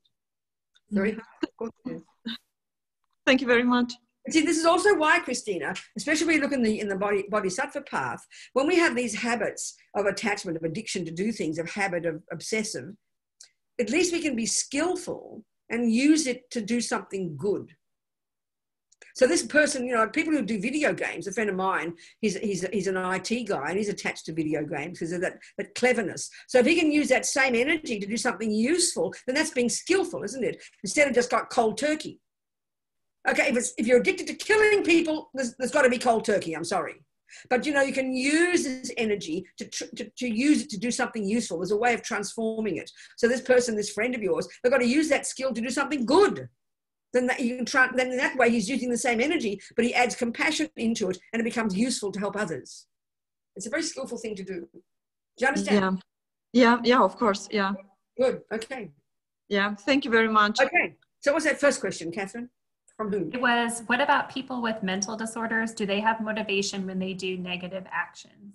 Okay, again, I know what you mean. Who asked that question? Who asked that? Teresa? Teresa, okay, good, Teresa. So again, I know exactly what you mean by mental disorder, but I'm not trying to be sarcastic here, but the Buddha is saying we've all got mental disorders. I'm not being sarcastic. It's just that the Buddhist analysis is more, like we've been talking about attachment, it's more radical and more pervasive in his understanding of what is a valid state of mind and what is an invalid one. So we've all got mental illness, and we've got, as long as we've got attachment, anger, jealousy, depression, anxiety, we're all crazy, and I'm not being sarcastic, but we all know some people on this planet are born or develop much more powerful mental disorders, the way we describe mental disorders in our culture. So yes, of course, every one of us, sweetheart, whether you're the most maniac, deluded, demented, crazy person, everybody all the time is driven by intention, by habit, by motivation. And as much of it, 99% of what we do is habit from having done it before. Of course, there's no question. Or animals as well. This whole view refers to animals as well, who've got no control at all. I mean, if you talk about mental illnesses, well, animals are 1 billion times more mentally ill than humans because they can't even access any virtue at all. So we're all driven by the same ego grasping, the same attachment, the same anger, the same jealousy, the same everything. There's no question. And then look at the habits as a result. Look at the lion. You tell that lion 50 times a day that buffalo does not like to have its gut stripped out for breakfast. She cannot hear it because she's addicted to killing. That's what animals are. This is why the tragedy of having, as Lama Zopa says, even your ordinary dog. This is very shocking for us. He said, if just for one moment you could have insight, a direct insight for a moment into the experience of your little dog's mind, their mental suffering would be so intense that you would not be able to bear wasting a single second of this precious human life. And that's pretty shocking for us. But we absolutely do not think that our little pussy wussy and doggy woggy are suffering. There's no question, because we don't see their minds, you know, we only see the external. That's pretty profound. Because this concept of the mind, this model of the mind, refers to all living beings. At least as humans, we've got access to our virtue. That's our saving grace, you know. Any other questions there, Catherine? Any other hands up? One more from Piali said, from a colleague, what are your thoughts on social racial equity and access to spiritual teachings? I have a lot of colleagues and clients who are Black or Latino in the US who spent generations trying to survive and haven't had access to great Dharma teachings. How to what? And so these people haven't had access to teachings, and she was wondering, how do you promote racial social equity? It's fascinating, isn't it? Because I mean, Tibetans are not white. Tibetans are these brilliant Buddhists. So what is it about? I mean, I've always wondered myself, what is that? I've always wondered. I mean, the place, I'm sorry to say, I see where most people who are Black and Latino are into Buddhism is in prison. I mean, what is it in our culture? What is it that makes people who are Black and Latino think that Buddhism isn't for them? And what is it about centers where mostly white people go that makes, I mean, what is it? It's not conscious. Buddhism is by definition coming from Black people, from brown people. So it's very curious in our culture. It's seen as often to do with white people. I don't know why. I think about it all these years I've been a Buddhist. I don't know why. It's very fascinating to me. Why, and you could argue why Buddhism doesn't appeal to Latino. I mean, it does. Mexico is full of Dharma centers. Colombia's got a Dharma center. Venezuela, there are Dharma centers. Argentina, Brazil, they're full of Dharma centers. I don't know if there's many, I think there's not many centers in Africa. I was in South Africa, and it was like 1950s California in relation to Dharma centers. So it's kind of curious. I don't know what it is or why. I think there's no intention anywhere. Buddhism is not white. It's a joke. It's brown. It's come from India, for God's sake. So I don't know. It's a very good question. You tell me why Latinos and Blacks in America don't go to Buddhist centers. I don't know. You tell me, baby. I think about it all the time. I mean, I've got, as I said, plenty of Black and Latino Buddhists in prison. They're the best practitioners. So it's very fascinating to me. If you got any comment on that, I'd like to hear it. Go on, who else? Nothing? Okay. Hello, Venerable Robina. Here is Wolfgang. Wolfgang. Yes, good one, Wolfgang. Go. Happy Easter. Happy Easter to you. Oh, look at that. Good. Thank you so much. The kids are crying. In science, we call a natural law because we cannot explain it. We can just observe it. Well, that's interesting. I think that's pretty ignorant. We don't know. For example, an easy example, gravity. Everybody knows there is gravity, but nobody knows why. It's just there. Nobody knows why we have gravity. Is it the same? It's just an easy example. Is it the same with karma? That you say, I don't know how karma works inside. I can just observe it. There it is. But how does it work? How How does it really work inside? How is No, it possible? the Buddhist view would be fine. No, the Buddhist view would be finally, you've got the different levels of knowledge, like you're saying, you observe it first, you can see the laws, but eventually the Buddhist would be that the mind has the capability finally to see the actual, absolutely to do that. That's what omniscience is. That's what the nature of a Buddha's mind is. A Buddha's mind, which is the potential of all of our minds, is to see literally every milling moment of every tiny thing without mistake, without anything left over. Finally, that is what omniscience is. Yes. Yes. It has to be yes. It has to be yes. There can be nothing that's not cognized by a Buddha's mind. That's finally what wisdom actually is.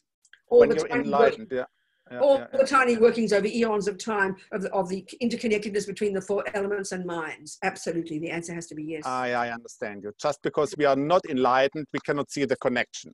We just know. We don't see subtle. We don't see this. We don't see subtle enough. We don't go. We have to get our mind to become more subtle. Then we can see it. Absolutely, it has to be this way. Yeah. Thank you. Good point. Thank you very much. So let's go on then. Okay, I think that now I want to talk about the power of vows. Like I said before, if, you know, the right this second, here we are, not killing, which is marvelous, and that's the result of our past virtue. But until there's an intention not to kill, we're not creating any more virtuous karma of not killing. So the way to do that easily is to live in vows of not killing. Lama Zopa Rinpoche, and this is just quoting Buddha, I mean, he just talks all the time, the benefit, the power, the necessity of living in vows. It's really psychologically powerful. Don't hear it as this religion again. So the point is about a vow. And it's sort of, I think it's evident. Let's say, there's Wolfgang. Let's say he's my boyfriend and I'm the mother is, how many children you got? 10, 4, 7? How many have you got, Wolfgang? Your children, I'm just joking. 4. Oh, you got 4. That's okay. Pretty reasonable. Let's pretend, you know, let's just say, you know, I'm forgetting why I said he's my boyfriend now. What was I saying? Oh. I'm already married, happily married. Sorry. Very sorry. Sorry for you. There you go, Wolfgang. Thank you so much. What a pity. Let's just say, okay, what was I going to say? I forget my point now. I got distracted by myself. Okay, the power of vows. All right. So the vow. So the Buddha loves his vows. And Lama Zopa says that we just can't get ahead in the practice of refraining from non-virtue and the practice of virtue without living in vows. You know, the way I say it is, it's like trading water. He says just being good is not enough. So the power of vows psychologically is like this, you know. If I use the analogy, that's what I'm going back to say about Wolfgang being my boyfriend, so pretend he was my boyfriend. And then one day we commit, we're just being friends to each other. We see each other occasionally, and then we commit to be together. And we stand together, we face each other, people that are witnesses, and we speak out our commitment. I will only live with you. I will not cheat on you. I will do this. I will do that. I will do this. And we look each other in the eye. It's like we're shaking hands on it. It's like we're writing a contract.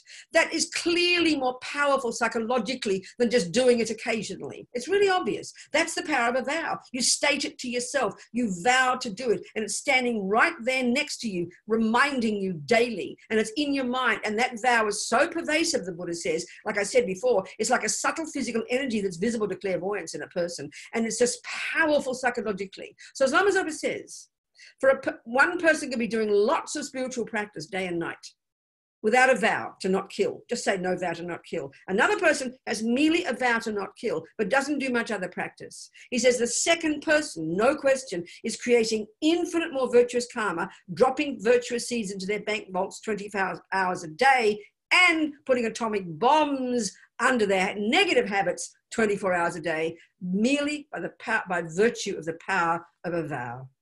So it's a no-brainer.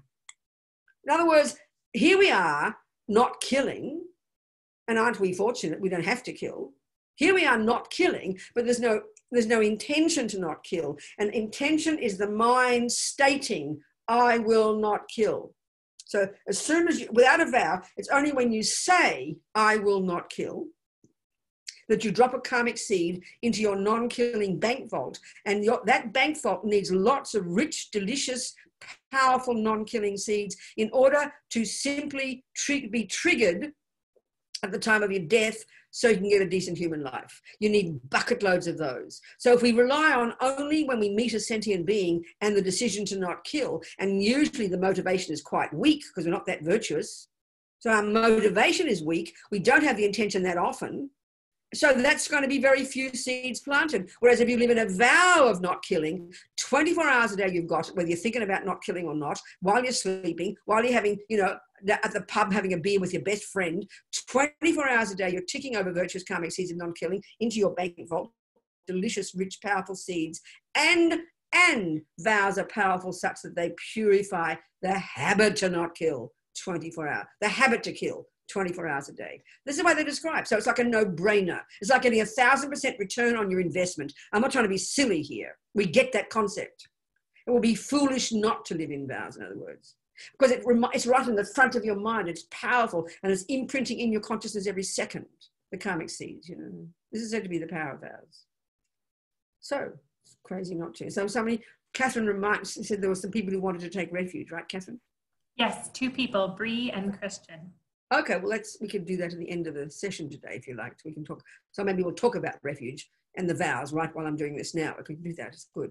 So before I'll do that in a second, refuge. But the vows, that's the power of vows. So then we have first this little. So first of all, okay, your entry level into Buddhism, you'd start thinking about Buddhism. And his first level, as Lama Zopa says, entry level, grade 1, junior school. Don't kill, don't steal, don't lie, don't this, don't that. At least refrain from sowing negative seeds by not harming others. First level, control yourself. Begin to do this. Already marvelous. Then as you keep moving, you think more about Buddhism, you decide, and so like there's 2 people who just decided they'd like to take refuge, you now want to formalize your commitment to being a Buddhist. So then when you do, you take this formalizing of taking refuge in the Buddha Dhamma Sangha, and at the same time, or another session later, another ceremony later, you would also take the lay vows, which is extracted 4 from those 10, killing, stealing, lying, and sexual misconduct. And then a 5th one called no intoxicants is added. So the little group of 5 vows that a layperson would take. The vows that monks and nuns take are at the same level. They're all the vows of individual liberation, the vows of pratimoksha, they're called.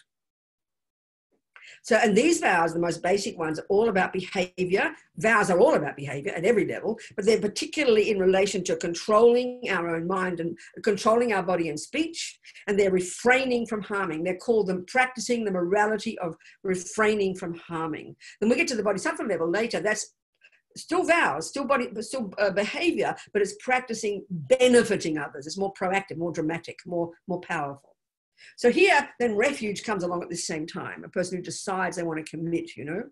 So refuge means you rely upon, you decide you're going to formalize your reliance upon the Buddha, his teachings, and then the other practitioners of Buddhism. And so they call it the 3 jewels, you know, or as you're being very polite and respectful, Lama Zopa would call it the 3 rare sublime ones. She loves beautiful phrases of respect to all these things. So what's the Buddha, what's the Dharma, and what's the Sangha?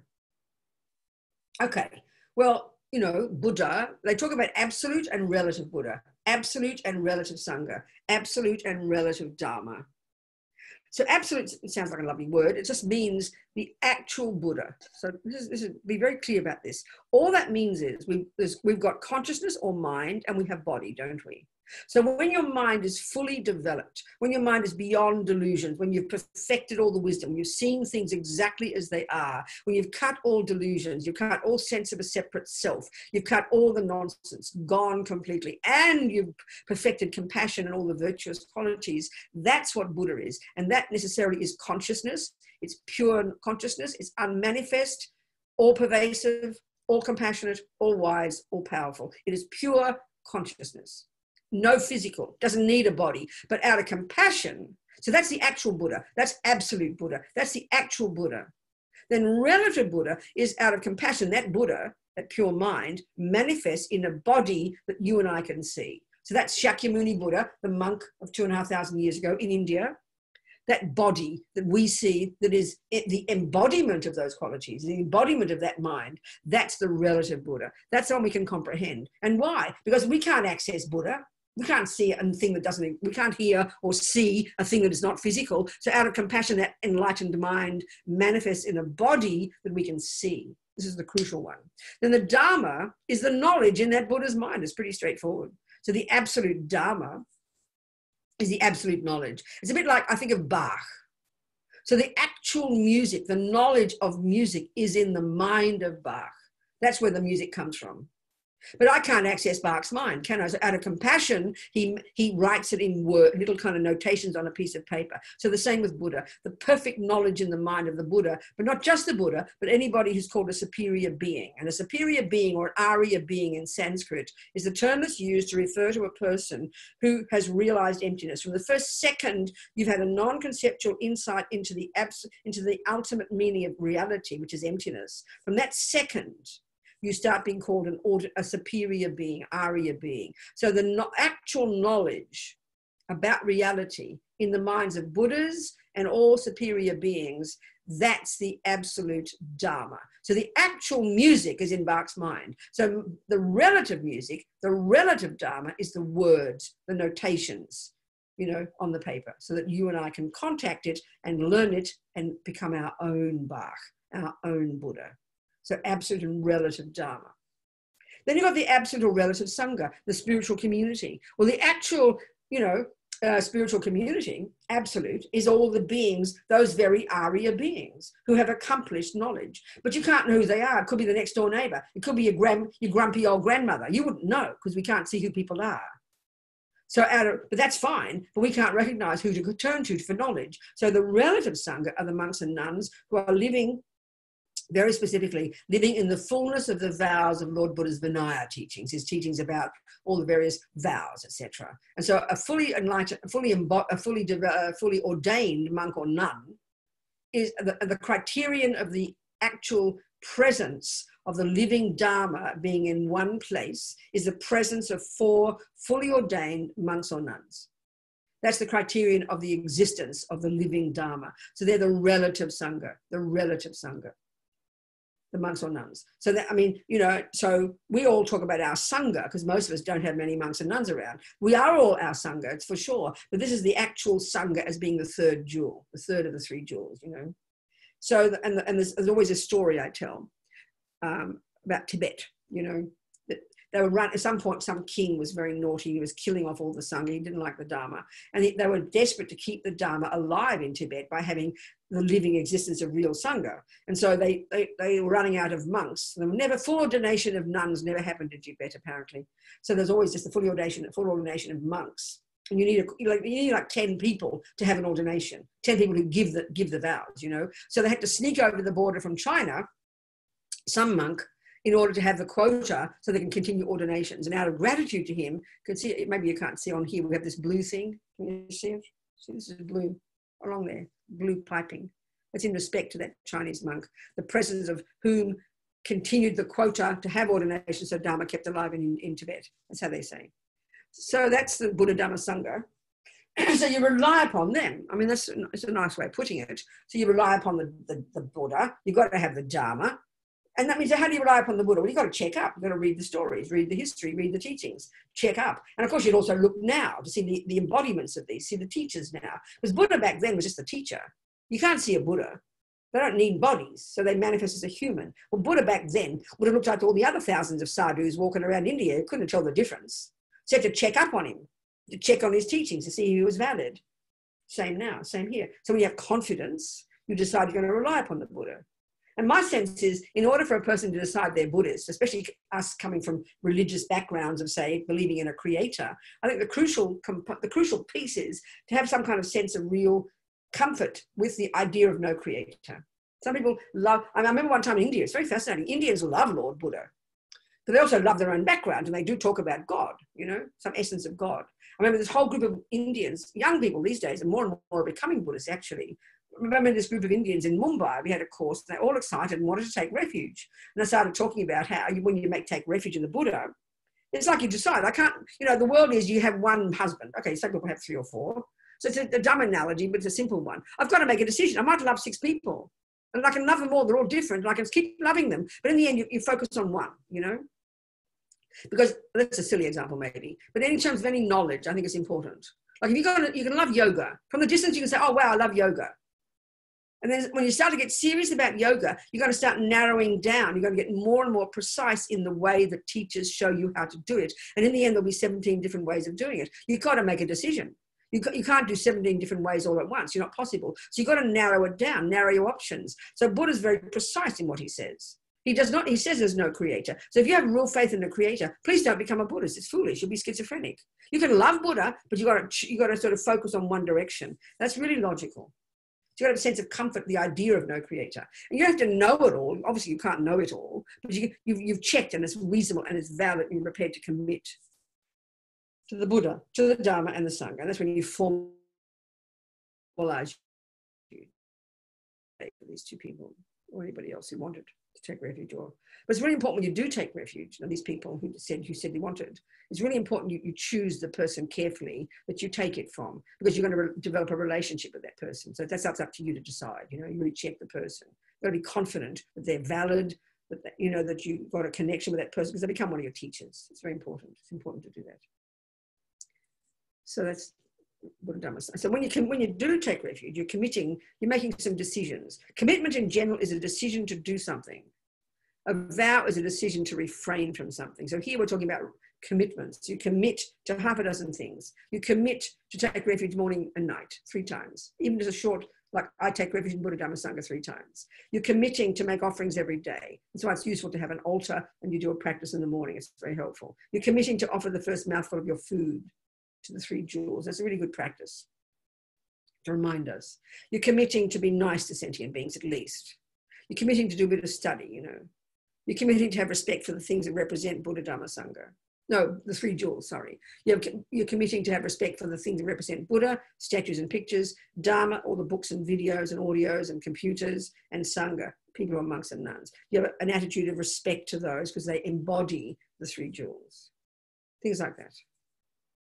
So especially if you're going to take refuge, if there's any questions about that, you should ask them, And we're going to have our break very soon. We're too late, we're late already. What time do we start?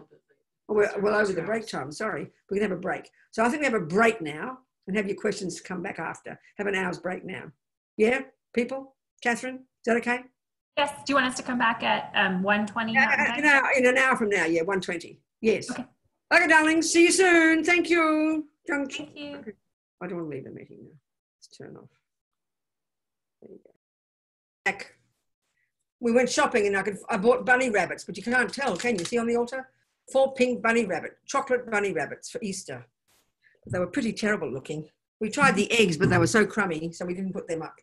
So we've got 4 bunny rabbits as offerings to the Buddha. Okay, here we all are again. So I hope you've been thinking about what I've been talking about, because I want you to now ask questions about anything at all. Question time. Okay. Question time. Anybody? Helen, Mary, Nandini, Sydney, Ron, Christina, Natalie, Lida, Crispy, Robert, Valerie. Who's got questions? Any questions? May I have a question? Christiane, question. Yes. Go, baby. It's a little bit of person. Oh, what's that? Put your little mic on, sweetheart. Unmute yourself. Oh, I'm so sorry. Unmuted. Maybe Catherine muted everybody. Oh, sorry. She's not here yet. Can you unmute yourself, Christina, or not? Christiane? You can't. We need Venerable Robina. Could you mute people, Catherine? I think they are muted. Please. Dana, there she goes. Go, talk to me, Christiane. Okay, I'm so sorry. It was Can you hear me? I'll tell you why, because my volume is off. It's my mistake. Wait. Now I'm hearing you. Okay, thank you. Now it's my mistake. I'm so sorry. Okay. Okay. I have a little bit personal question. Yes. Wherever I live, I feel disturbed by my neighbors or something like that. And wherever you live. You mean everywhere you go, it's always the same? Yes, it's always the same. It's a pattern. And it is since many, many years like that. And, okay. I know this is, maybe it is karmic or something. Oh, it is karma. There's no question. That's called environmental karma. Because what happens, it's not personal to you, is it? So that's not experience similar to the cause. That's environmental karma. And you've obviously disturbed people in the past. You've made a lot of noise and been very selfish and have disturbed people. That's exactly the karmic result of the environmental one. So you've got to really, this is where we've got to now talk about the purification practice. And that's where it's very powerful. If we can look into our lives now and see the suffering we have now and know we must have caused it, then you think of, when you do the purification, you regret the very things you must have done in the past that is ripening right at this moment as you're suffering. So you think, the very first step in purification, I regret whatever I must have done in the past to cause this to happen. I regret it because I don't want suffering. Then you have compassion, then you do the practice, and then you vow not to do it again. And don't be surprised that the things will start to change. You've got to purify the main cause, which is past life karma. Does that make sense? And but the thing is that I feel really attached to the idea that they are disturbing me, but at the same time I know it is a little bit crazy, and so I have conflict. Sorry, you know what? You know what?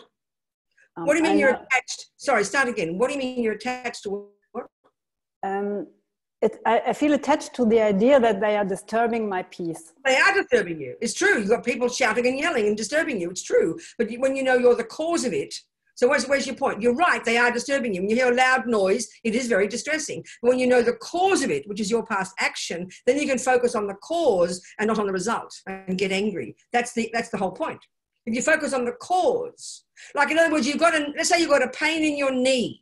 And you're all the time talking about the pain in your knee and how unfair the pain in my knee, and the pain in my knee is terrible. You're right, it is terrible. But if you look at the cause of the pain in the knee, it's past harming and past killing. So instead of focusing on the pain, instead of focusing on these crazy people shouting, you focus on the cause of it and you try to purify the cause of it. You shift your focus. That's the point. It's very powerful. And then you'll start to experience it differently. That's the point. Can you understand? Theoretically. Yes. Pardon? Go on. What? Yes. In every minute, I feel disturbed. So it would be a good idea to practice in the minute I feel disturbed. Is it like that? No. No. You did not hear what I said about purification. Did you hear what I said about purification, Christiane, or not? Yes. What did I say? Repeat it back to me. I'm serious. I'm not, it's meant to be a technique. Yes. I'm trying to, so tell me what you think I said first. There's different things. This is the first one. So what was the first suggestion I made as a method to try and shift everything? I have to look for the reason in the past. No, I did not say that. No, I didn't say that. I have to do the... Look for it. We're not clairvoyant. You can't look for it. We're not clairvoyant. Yes, I know I can't. You know about the purification practice, don't you? Yes. But you know about the purification practice. We've discussed that, haven't we? The first step is regret. So what you have to regret is you think to yourself when you do your practice at the end of the day, you think, well, whatever it is I must have done, of course I don't remember, I'm not clairvoyant, but I must have done something to harm people in the past. So that is the cause of now why I'm experiencing the suffering result. So you regret whatever you did in the past to cause this because you are sick of the suffering. That's the first one, because you're sick of the suffering. Yes. You regret it because you are sick of the suffering. Then the next step is you have compassion for those who are harming you instead of anger. Then you do the third step, you do some mantra, and fourth step, you vow not to do it again. You try not to harm sentient beings. You try not to be angry with sentient beings. That's the practice. And don't be surprised that you'll start to experience it differently. That's one powerful technique. Now, the next one, when it does arise, is it 24 hours a day, 5 hours a day, what? No, not so much. Not so much. Tell me, once a week, once a month, once a day, what? It is, for example, it is once a week, but every day I'm thinking, every day I have a lot of tension and I'm thinking about that and it is in my mind. And even though it's not happening, how often does it happen? How often does it happen?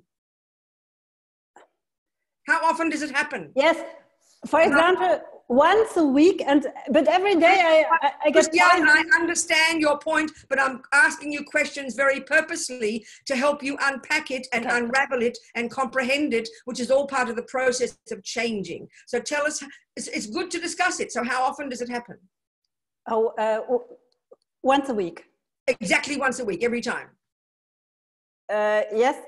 It's a particular event every week. What is the event? What do these people do?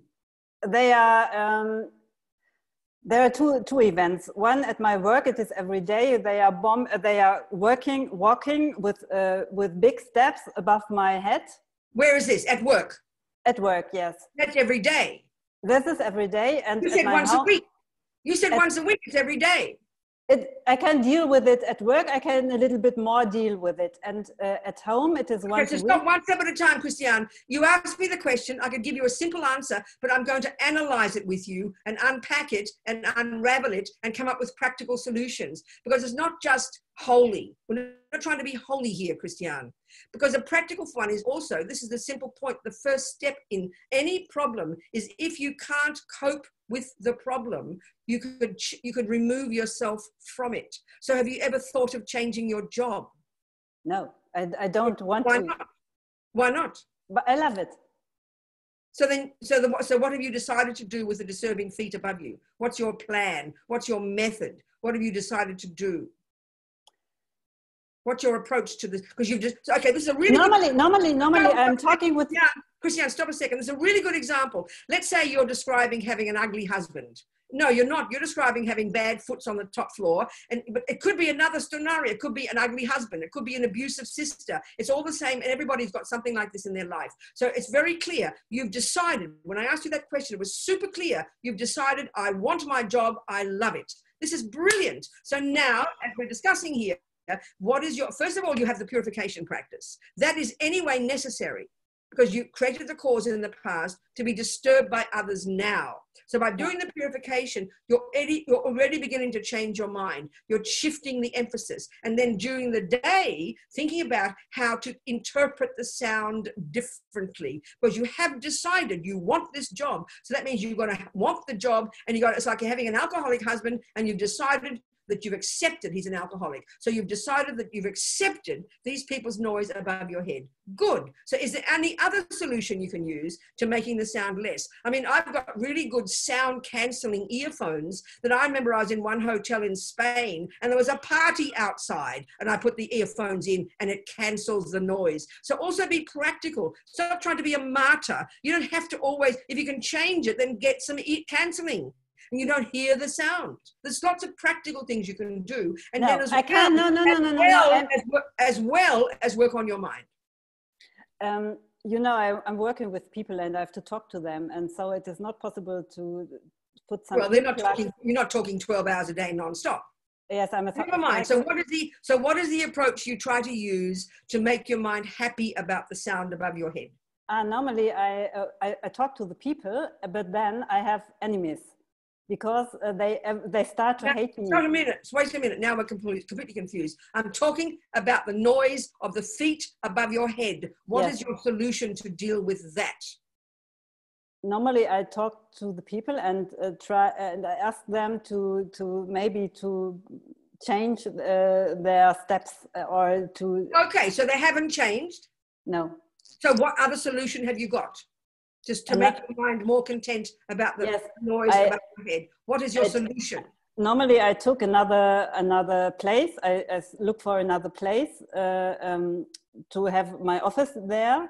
And but when I changed, the same thing with. Okay, so this means you need to solve the root of the problem, doesn't it? Yes. But you understand the concept of karma and your past actions being the root of the problem. Yes. So how about really sincerely practicing that one and see if things change? Yes, I have to do it. Are you hearing me? Can you hear me or not? But really seriously doing this with confidence. Really realizing that this is the result. So if you have confidence in karma, do the purification practice at the end of the day, but be very precise and deeply regret anything you must have done that would have been what you did if you take karma as the logic that caused you to continue to have this type of suffering. Then don't be surprised that you purify the causes of it. So one day it will not be like that. That's the way karma works. Mm. Meanwhile, try and have a happy mind about it and reinterpret it. Can you do that, do you think? I'm asking you. I didn't understand the last question. Change your interpretation of it. Call it good. Enjoy it. Stop calling it a bad sound. Call it and I'm really serious, Christiane. Start calling it a good sound. Start enjoying it. I'm really serious. But try it. The good thing about that is that it makes me do the purification practice. Is it this what you mean? No, it is not what I mean. One practice is try and purify the root cause, which is the purification practice at the end of the day. So what I'm saying is, don't be surprised that can even help shift the actual experience. But 2, during the day, when you hear the sounds, stop calling them bad. Call them good. Welcome the sounds. Enjoy the sounds. How? Practice by changing your mind. You see, it's so surprising, isn't it? It's so surprising, isn't it? Try it. Try it. Try it. This is called practice. Okay, Christiane? It's a good example for all of us. Thank you very much. Try it. Do it as an experiment. Okay, thank you, Robina. Think of these people up there being so kind. This is the kind of practice in the Mahayana path, Christiane. This is what the bodhisattvas do. Try it. Be brave. I will do my best. That's what my friend, what do you think all the story, you've heard me teaching for years. All of my friends in prison, have you not heard me say? They're living in these shitholes. They've changed their interpretation of it. Like that woman I always quote, who was on death row in Florida, who was innocent. Her husband was executed. She'd lost her children. You'd think you would go mad with that kind of experience, not just feet on a ceiling above your head. And she said, she decided, she said, they can't take my mind from me. So I decided, I am not a prisoner. I am a monk. I am not in a cell. I am in a cave. She changed her interpretation of her actual experience. This is exactly the practice, Christiane, called transforming problems into happiness. Are we communicating? Yes. And for everybody, because we've all got the same experiences. So you've been a good example. Thank you very much, darling. Wonderful. Thank you. Any other questions from anybody? Sydney, Will, Christiane, Olivier. I have a question. I don't know if it's working. Can I see you? Let me see you. Who's asking? Alessia. Yes, I don't know if it's working because I can't see unmute. Are you hearing? Sorry. Oh, I can hear you. Yes, I can hear you. Okay, good. Thank you. Thank you. Sorry, earlier you were talking about the 3 jewels and you mentioned the relative and absolute Buddha, and the absolute Buddha being a mind that has no base on any matter, on any... Yeah, there's no physical component. It's pure, unmanifest, all pervasive, all compassionate, all powerful consciousness pervading the universe. Exactly. That's actual Buddha. All right. Yesterday, maybe I'm mistaken, but yesterday somebody asked about inextricability of mind and the elements. And I understand that your answer was that actually the mind is inextricable. Yes, that's right. So, but there's not a gross body. There's a subtle wind energy there. The subtle wind is always there, but it's not manifesting as a body. It's kind of latent. Okay. That's the way to say it. Okay, thank you. Sorry. Exactly, good point. Yeah, exactly right. The mind and body are inextricable, but it's got gross consciousness, subtle consciousness, and very subtle consciousness. So when the Buddha's mind is totally developed, there's always the latent, if you like, the subtle wind energy is there, but not manifesting. And then out of compassion and their mind, it then manifests in shapes and sizes, shapes and bodies. Absolutely. That's always there. Absolutely. Thank you. Thank you so much. Thank you.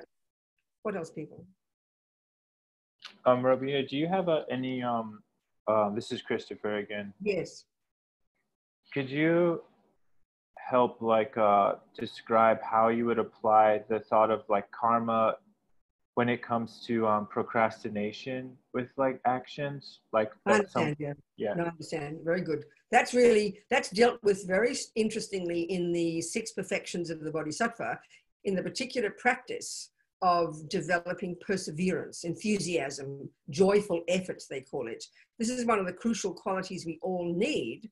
and it's one of our main obstacles if we don't achieve it. And so, in other words, we can have lots of patience and lots of wisdom and lots of compassion, but if we don't persevere, don't continue to keep going and never give up, we will never achieve any goal. And so let's look at that. So what joy, effort, is that we need to cultivate this enormous effort. And so the opposite of that is called laziness, okay? And it's taught, we can see this in our own lives, it's very clear. There are 3 levels of laziness. So the obvious first one is we can't be bothered. So this is a really powerful point. When we understand laziness, laziness is totally related to attachment. And in particular, if you think about it, attachment to our comfort zone. I mean, we've got attachment to food, all those things, and we will make enormous effort, won't we, to go get the food because we know the benefits of getting our dinner. So even if you're tired, you will drive 5 miles to get that delicious meal you want. You do make the effort when you get what attachment wants. But here we're discussing in particular laziness being, as soon as if you think of doing something, you think of achieving something, you're doing your job or doing your practice or doing something you have to do, the moment you think about it, you go, oh, can't be bothered. So analyze that. What is the thing we can't be bothered to do is the thing that takes too much effort. And think about it. What takes effort is the thing that attachment doesn't want. We don't want to have to force ourselves. We don't like to push. We don't like to be outside our comfort zone. Are you seeing my point? It's very powerful. This is the first kind of laziness, can't be bothered. So, but the next one is what you're talking about. And this is more subtle and more pervasive and really tricky. And we almost think it's a virtue, but we can see it's very painful. You then think of the job you have to do. And first of all, you go, can't be bothered. But then you go, oh, you know what? I'm too busy. I'll do it later. That's the one. And that's, we put off. So again, analyze what is the thing you think I'll do it later. Is the thing you think you're too busy because you've got all these other priorities. Because why? Because you prioritize the other things because you think they're important. But the thing we know we have to do, that we really do want to do, because it takes us effort, we don't want to make the effort because we have to stretch ourselves and it's difficult. So we lie to ourselves and say, we're too busy, I'll do it later. But it's just not true because later never comes. And it's a subtler level of laziness. Do you hear me? We all recognize this. So it's all because of attachment to comfort. We don't want to stretch. You know, even if you go to the gym, you do so many push-ups, or, let's say you're rowing or whatever you're doing. And as soon as you start to sweat and as soon as you start to get heavy breathing, you say, oh, I better stop because you can't be bothered stretching. But we know anything you want to accomplish, it must take effort because you don't know how to do it. And anything you don't know how to do takes effort. And because attachment wants to be comfortable, that's why we can't be bothered. That's why we keep putting it off. And so therefore we will never succeed, ever. So the Lamas all say, and it's very logical, the only time you're going to really make effort is when you know the benefits of the result. So we all know the benefits of money, so we'll work hard. We all know the benefits of food, so we'll work hard to get it. We all know the benefits of getting what attachment wants, so we persevere with those things because we know the benefits and we will not give up until we get what we want. That's attachment. But we don't know the benefits. It's really hard to see the benefits of practice, the benefits of controlling our body and speech, the benefits of discipline, the benefits of daily practice, the benefits of doing the, we don't know the benefit. It's quite hard. So it takes a lot of mental effort to be convincing of ourselves of the long-term benefit, and then we will make effort. Then we go one step at a time, It's quite difficult. Makes sense, doesn't it? Do you think? Yeah, thank you. That makes... Is that what you're talking about? Yeah, so to look at it at ask about where the attachment is into avoiding? No, that's making it too complicated. Are you talking about jobs you have to do? Are you talking about procrastinating killing your ex-wife? Are you talking about procrastinating getting your lunch? What are you talking about? Not being too personal. Are you talking about procrastinating doing what? I guess procrastination, I think what you mentioned about not knowing the result of something, like procrastinating, developing a practice, developing, changing your speech, altering your actions, those kinds of things. Yeah, really, and it's really true what the Lamas say. When you think about the benefit of going to the gym, you will do it. When you think about the benefit of going on a diet, you might not in the beginning because we're very attached to our comfort zone, but that's, you've got to at least kind of hook yourself in realizing there is benefit to this. And then you have to begin slowly and go against the grain, and it's very hard. Because if we've got the habit of always putting things off, it's very compelling that every time you think of that job, you're compelled to rush to do the next thing because you just don't want to go there. So it's very painful to decide you will go against the habit of procrastination and to force yourself to do it. And it's really uncomfortable. But if you have confidence that when, you know, right now we've developed the habit of not doing our practice. We've developed, so that's become a habit. So then you have to change that habit. You have to break that habit and develop the new habit. And it's never comfortable. So you remind yourself, you make a discipline. I'm going to do that at 6 o'clock in the morning. I'll do that at 8 o'clock in the morning. And you decide 8 o'clock comes, and before you know it, you're noticing your mind putting it off, not wanting to do it. So it's very hard in the beginning. You've got to be very rigorous and very disciplined with yourself. It won't be comfortable. Your mind doesn't want to do it, but you've got to start somewhere. And every day it gradually becomes easier because you're gradually changing your habits. It takes time. It's painful, but it's crucially necessary. Thank you. There's no shortcut. There's no shortcut except to do it. There's no way around it. Do you understand? Yeah. And don't expect to feel happy first time. You won't when you break the habit. You'll still want to go back to the old habit because that's how deep habits are in our mind. They're very hard to change. We've got to be very humble and patient with ourselves. This is our worst crime against ourselves. Do you understand? Everyone does it. It's normal. And this is what brings us so much stress because we feel so much regret and kind of guilt about not doing the things we want to do. We feel so bad. And one of the things to do, one of the things to remind ourselves, you know yourself when you do decide to do that job you've been putting off for 6 months, let's say, you can't believe it only took you 30 minutes and you feel so good. Well, this is the point. Look at the feeling we have. Let's say you've made a decision to go on a diet. Keep something simple. You've made a decision to go on a diet and you get all excited.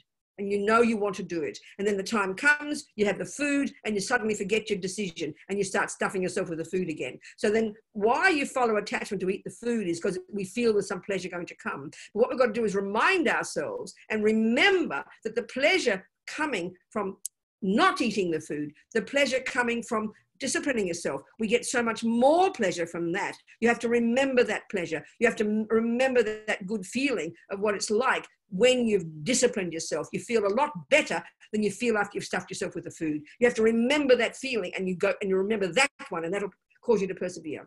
You've got to remember there's a good feeling from it. We know we're so happy with ourselves when we finally do change the habit. You understand my point? You've got to be very clear with yourself in your mind.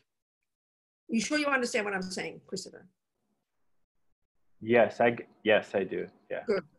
We're all the same, honey. All these things, Christiana's saying, what you're saying, everybody's like this. Everyone's like this. We're all the same. And it's because when we understand the reasons, because we're junkies for feeling comfortable. We don't want to get out of our comfort zone. We're bone lazy. And that's what it is. And we don't like being uncomfortable. It's very simple. And that's just, I mean, this is attachment to comfort, not food, sex, or drugs. Comfort. Just being comfortable, you know. We don't want to stretch ourselves. Do you understand? And the third kind of laziness, which seems a bit abstract, but this is very powerful too, is not possible. I can't achieve it. I can't do it. I can't achieve it. It's not possible. I can't do it. That's the worst kind of laziness. And we give up completely. We're our own worst enemy in this way, you know. It demands a lot of mental effort to do this, a lot of mental discipline. Do you understand? Good, okay, fantastic. Anybody else? Any other questions? Any written down questions, Katherine? Yes. Laura has one. If one takes vows and has a blip and breaks a vow, what are the consequences in terms of karma? Well, she understands the answer. Everything you do that's called negative has results. Everything you do that's called positive has results. And obviously, if it's a vow, it's heavier results. But, you know, we're human, so you purify it. That's why you have to have purification every day. Because we're insane not to purify. Lama Zopa says we're insane not to do the purification practice every day. We're human. It's natural. But the point is about taking a vow, when you're so sincere about it, that's what makes you successful. And to break a vow is quite, I mean, sometimes, you know, we often just weaken a vow. We don't, I mean, because to break a vow, it needs you to consciously know you've taken the vow, to not care about breaking it, to have no conscience, and to have no interest in changing it. So it's quite heavy to fully break a vow. It's often we just get a bit lazy or weak. So to really break a vow, that's quite heavy. Of course it is. But you've got to look at the benefit, the bonus of keeping a vow. In other words, another way of putting all this, we don't think of it in ordinary life, but we're taking vows all the time. You know, when we drive a car, just to drive a car, think about how many things you've promised yourself that you will do and you won't do. You probably have a list of 100 things. I will not put the foot on the brake at the same time as the accelerator. I will not go more than 70 miles an hour. I will not go into the wrong lane at the wrong time. You learn all the rules. You learn all how. If you had to put a list of everything, you'd have hundreds of things that you have absolutely committed to do and absolutely vowed not to do. And you must learn those, and that's called learning to drive a car. Well, but when we think of religion, it's terrifying to us. Oh my God, someone's squashing me, I shouldn't do this. What if I do this? I mean, it's ridiculous. That's how we live our lives, by making commitments and making vows. That's what we do. And you see the benefit of it, and you remember them. So of course, you know, what happens, it's like saying, what happens if I go over 70 miles an hour when I vowed not to? Well, you get caught by the police. That's what's going to happen. There'll be a consequence. So when you know you don't want the consequences, you don't break the vow. That's the point. That's the accountability we need when it comes to karma, of being grown-ups and knowing we're doing it for our own benefit. It's guidelines for ourselves of how to turn ourselves into a marvelous person. That's the attitude to have towards it. So that's why you have to purification every day. It's part of our process, and we'll discuss this in more detail. Other questions coming? Yes, there's one from Dana. Dana said, my 16-year-old niece was murdered by a stranger several years ago. I understand she killed this being in the past. I'm curious how the cycle of killing ends. Does it require one of these beings to take vows of non-killing in one of their lifetimes? No, that's a really good point. Absolutely. Of course it does. It needs some shift. It needs something to get to the root to shift it, yes. So depending on her mind, depending on the person's mind, you know, there's a karmic connection there, clearly a strong karmic connection, even though it was so-called stranger, they've known each other in the past. So depending on the way, I mean, yes, absolutely, it demands some shift in the minds of the beings for it to change, you know, absolutely, it does, yes. It does, yes. Any other questions? There's one from Lita.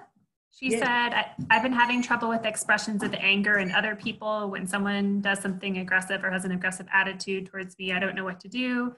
I don't want to react from anger because that will cause some karma I don't want, because I understand the other person is acting like that because of ignorance, but then I feel bad if I don't do anything because I feel like I'm letting people pass over me and I think I'm not doing anything helpful for me or for the other person. Do you have any comment?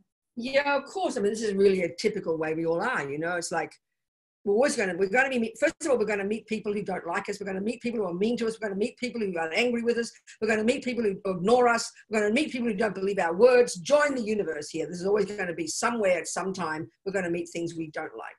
So this is where we've got to have the first level of practice is about our mind. The first level of practice is about it. That's why we've got to see that practice is it levels, incremental. The very first level of practice, the main level of practice at the beginning is zip your lip and keep your hands to yourself. Do not respond. This is the main level of practice. There's different levels, so we've got to then know at what level we are capable of and which one is best at the situation. So the next level of practice is not only control your body and speech, don't say anything, but control your mind and learn to work on the anger. That's a discussion with Christiane. She's tried telling the guys upstairs and now they hate her. So she's got to work on her mind, and that means really change your mind. This is powerful, sweetheart. Lita, this is really powerful practice. And then the next level is the compassion wing. So when you're so together that you control your body and your speech and your mind, and now you can even learn to find a way to be compassionate. So we've got to know what level we're at and what we can be capable of. So the trouble is, it's easy to say all these things. So the trouble is this too, if we kind of are still in the, you know, in the mode of feeling like it's not fair, poor me, people are mean to me, and let's say you're trying to be a nice person and people are angry with you and you don't know what to say in return and you feel passive and you feel afraid, that's how you feel miserable. That's why you feel miserable, and that's what makes us then get bullied by other people. But when we can have more control over ourselves and our own mind, a person is more in, I mean, this is just theoretically talking, when we're really in charge of our own selves, when we're really in charge of our own body, speech and mind, and we're therefore content in ourselves, nobody can bully us. It's not possible. The only reason we are you know, when we're fragile, we feel overwhelmed and we feel victimized, we're scared of what upsetting people, we're scared of what people think, then we are sort of like we allow ourselves to be bullied. But when we're really strong in ourselves, we can't be bullied. But this takes a while. So we've got to know what level we're at. So, you know, we've got to know what level we're at. So, and just to be able to, if you're going to say something, if you're capable of saying something, it's got to come from the right place in you. It's got to come from a place of confidence, and it's got to be something that's useful to these people. So if someone that you've known all your life has always bullied you and you always allowed them to bully you, now if you're stronger, maybe it is right to say, excuse me, I'm not going to tolerate this any longer. But it's got to come from not just for your sake, it's also got to be in a way for their sake too. And that could immediately stop someone in their tracks, you know. So it's only a person who's confident who can do that. And we have to get to that level of confidence. I remember reading recently in some biography of some person, this crazy husband who'd go completely berserk and scream and shout and yell. And this one, the one like the lady who took care of the children, she's this little crank, she was a little old nanny. She was able to say, excuse me, would you stop speaking? And he stopped immediately because she was clearly confident. She was a little person, but she was able to say immediately, stop shouting, and he stopped shouting straight away. Whereas another person who'd been more susceptible to the person shouting, he would shout even louder. So we've got to become more clear in our own selves. We've got to control our body and speech because that's no benefit. And we've got to control our own mind. That's already massive work. And then even if we do say something, it's got to be useful and wise and compassionate. This is not easy, but this is the process, you know. And learn from it all the time ourselves. Learn from it. And learn especially is why we suffer when someone harms us. This is the part that's kind of shocking. Why we suffer when a person harms us, and that's whether they lie to you or beat you up. Why we suffer is because of our own delusions, our own past karma and our own delusions. So the more we work on that, the more strong we become, the more brave we become. And then even if we do get shouted at by somebody, if we're really strong in ourselves as we grow in our practice, it will not harm us. That's why that level of that woman I quoted to Christiane, that level of practice, woman in Florida on death row, I always quote this, back in the 70s, accused of murdering 2 policemen with a husband. They were completely innocent. I mean, we can't even conceive of that level of suffering. On death row in Florida, husband even get executed. Nobody believes them. He even got executed. Can you imagine the nightmare? And she said, at some point, finally, I realized I couldn't change anything, but they couldn't take my mind from me, as I mentioned to Christiane. This is heavy duty. Think about any of our experiences of suffering, whether it's the people, their footsteps above your head, a person being angry with us. It's the same approach every time. You first control your body and speech. Then you know your mind and realize all the pain and the hurt and the suffering and the attachment and the anger and the jealousy in our own mind and learn to work with that. This is what gives us strength and courage and enables us to be less harmed by others. And if you can stop them harming you, then fantastic, that's a bonus. It's not that easy. It's a long answer, but it's the same answer in all the variations of what we've been discussing. You know? It's a minefield, in fact. I hope it helps, Lita. So, okay, how much time have we got? Well, we were going to end at 2 now, but we can continue keep going. I know it went kind of fast. Okay, I know, so fast. So listen, I just think, yeah, okay, let me just do an overview, and I'll see if there's any bits and pieces we could just finish on. But the overview, we pretty much covered. I mean, the topic was karma, right? Okay, so we pretty much covered it. I mean, we could cover it to the next, you know, different levels, but we pretty much covered it. So we're summarizing, okay? We've talked about the fundamental point here, that karma is this big picture, natural law for the Buddha that runs the universe. It's the law that determines happiness and suffering. If we want to suffer, if we know we don't want to suffer, we want to be happy. So Buddha says, here are the laws that run happiness and suffering, and that's up to us to decide if we decided to take upon as our own hypothesis these views. So that means, given that I don't want suffering, what are the causes of suffering? The causes of suffering, and the First Noble Truth, the causes of suffering are doing actions that harm others, because they will ripen as my future suffering.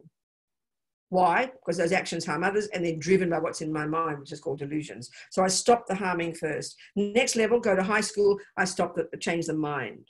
And then I begin to reconfigure the whole things that are going on in my mind. I start to stop creating more seeds that will future suffering, and I will purify So I'll go back again. In junior school, there's two main levels of practice. The most urgent, stop creating more causes of suffering, stop harming others, stop bad-mouthing, stop killing, etc., etc. Why? Because that stops sowing more seeds that will bring future suffering. Then in junior school 2, the next level of practice, purify the seeds we've already planted from harming in the past to prevent them from ripening.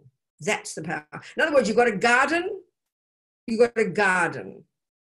full of weeds, and you now suddenly learn botany, and you go, oh my God, I didn't realize that all this time I've been sowing all these negative seeds and I did all these weeds and I didn't know. Now I know. So first I must stop sowing new weeds. Second, I must put atomic bombs. I must put lots of poison, whatever it is, in my garden to stop the weeds that haven't yet ripened from ripening. That's purification.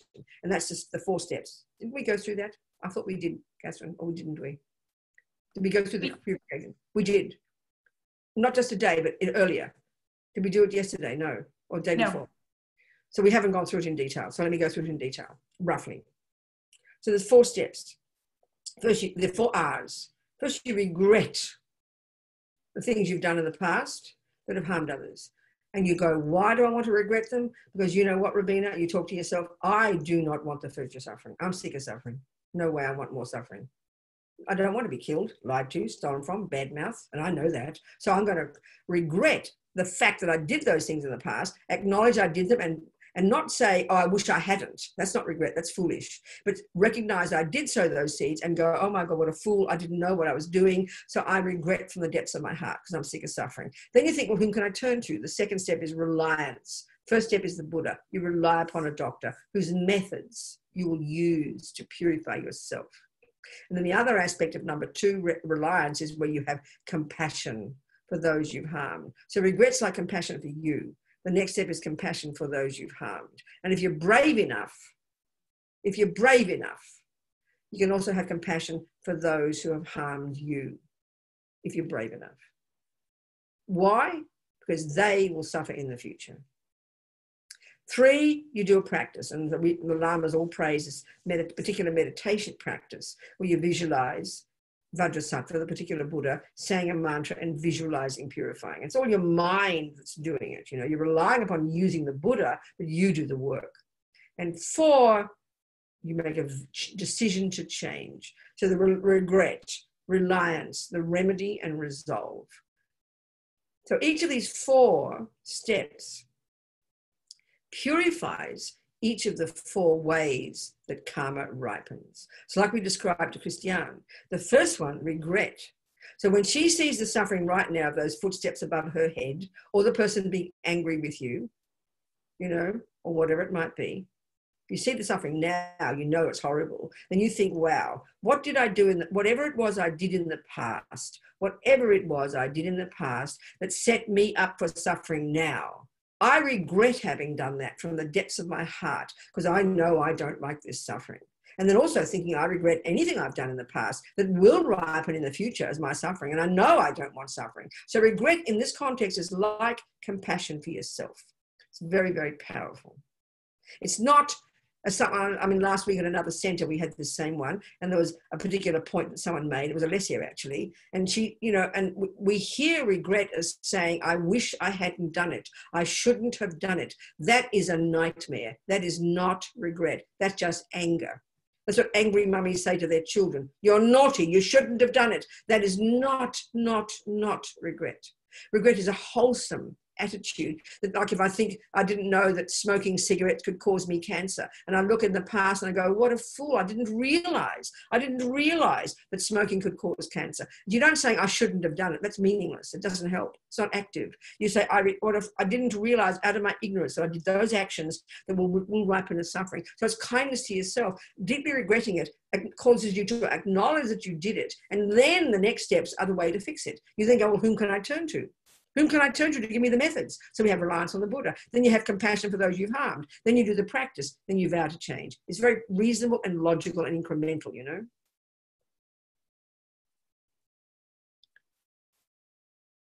There's more to it than that. And in the course notes I sent, it's all dealt with in great detail, you know.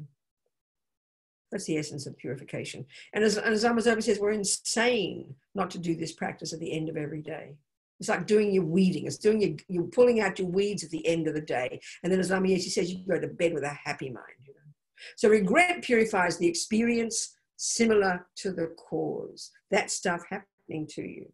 Reliance purifies environmental karma. I think especially the compassion one. Maybe both. 3, the main practice, the Vajrasattva, the mantra, the purification, is the most potent antidote. It's called the antidote, the 3rd one. That purifies the lower realm suffering. And 4, logically, the decision to change, the decision to try not to do it again, purifies the karma of the habit to keep doing it. So all 4 of those steps purifies all 4 ways that karma ripens. So it's so psychologically very sound, very practical. This is the basis of a decent Buddhist practice, you know, every day. You stop harming others by living in vows, and then you do the purification practice. This is a stupendous day-to-day practice. You couldn't do more. It's fundamental. And then from there, you work on your mind, you add your other practices, you do your mantras, you do whatever you do. You know, this is a fundamental basis of a decent practice. Very powerful. So living in vows and purifying, absolutely stupendously powerful for purifying negative, for getting ahead of the game, basically. That's the essence of it, people. So maybe that'll do for Easter Sunday. I don't know what I'll do with our little rabbits. Maybe we'll give them to the homeless people. Our milk chocolate rabbits. That's it. Any more questions before we finish? More you kind people. Right. Looks like Joan has a question. Okay. Oh, we're going to do refuge, those 2 people. Well, we can do that after this whole. Everybody doesn't have to be at the refuge ceremony. 2 people who wanted it, we can do it privately. Unless you want to just, yeah. Unless you want to stay on, we don't have to. We can do it privately. So go on. So talk to me. Yeah. Other question, Catherine. Yes, from Joan. She said, I found the example that you made of the roommates blabbing in our heads as a good tool. I have that one bully always discouraging me to practice. Could you talk about how we control these negative minds? It's the bully trying to make her practice. Well, can't you turn it into a kind roommate who suggests that you practice for your own benefit? So change the voice. It's not joking. It's changing. It's sort of chuck out the bully. Don't listen to the bully, because that's anger beating you up out of guilt. That's not beneficial. But bring up a good roommate, a kind, self-respectful, appropriate roommate that's reasonable, that would say, well, sweetheart, you know you want to practice every day, so why don't you start small, and you can do it, you are capable, start today. That's a kind roommate. Listen to that roommate, not the other crazy one. Tell the other one to shut up. Chuck him out the door. You change the roommate. You bring out the new roommate. You create the new concept. You make it sweet and kind and self-respectful, but kind of firm too, because we need also, out of kindness, we need that. But to see the benefits of practice, not just neurotic. And also the other point, I can't stress this enough as well. You see, because attachment in us is a bottomless pit that is never satisfied, if we keep thinking, if we keep doing the practice to try to get satisfied, you'll never feel satisfied. So you've got to learn also to practice being satisfied with the practice that you do. But we tend to think, like I said before, we've got to get to grade 1 and we go, oh, well, I'm only in grade 1. We get to grade 2, I'm only in grade 2. You get to grade 927, I'm only in grade 927. You will never be satisfied if you have this misconception that when I achieve that, then I'll be happy. No, you've got to be happy now. So be content with your practice. And when you're content with your achievement, you'll give yourself space to do the next little bit and do one extra push-up, you know. But if it's always bullying yourself, you'll break your back and you'll be exhausted. So it's very fine practice in our mind, changing the roommates, bringing out the good roommates and not listening to the bad roommates. But we've got to be very proactively involved in that, because it's just a bunch of thoughts. And it's up to us to have the good thoughts, the valid thoughts, the reasonable thoughts. It's very precise. Are we communicating? Thank you. I'm very happy, Joan. Well, honey children, I think honey childs, all of you, plural. So I think we'll all finish this one. And then those who want to take refuge, we can stay on and have a chat. Yeah, everyone? Go and enjoy Easter Sunday with your, I don't know what, your friends. Thank you, people, so much. So we just think, you know, just think. again, dedicate. Who've been here yesterday, today, Friday, all these moments, all these thoughts, all these seeds we planted. Be so delighted. Be delighted we've sown these seeds. Be happy, rejoice. This is such a powerful practice, but we just don't like to do it. We love to believe the bad roommates, and we just don't believe the good roommates. We've got to start changing. So how amazing. Well, 3 days of amazing practice, you know. So delight for each other and for, you know, each other and ourselves. So maybe nourish these seeds with our little bit of practice every day, gradually, so we can develop our amazing potential, so we can be a benefit. Just keep moving one step at a time and delight in our practice, delight. And I really mean that. That's a practice we never do. You've got to say, we love other people praising us, but we don't have enough courage to say it to ourselves, and we must.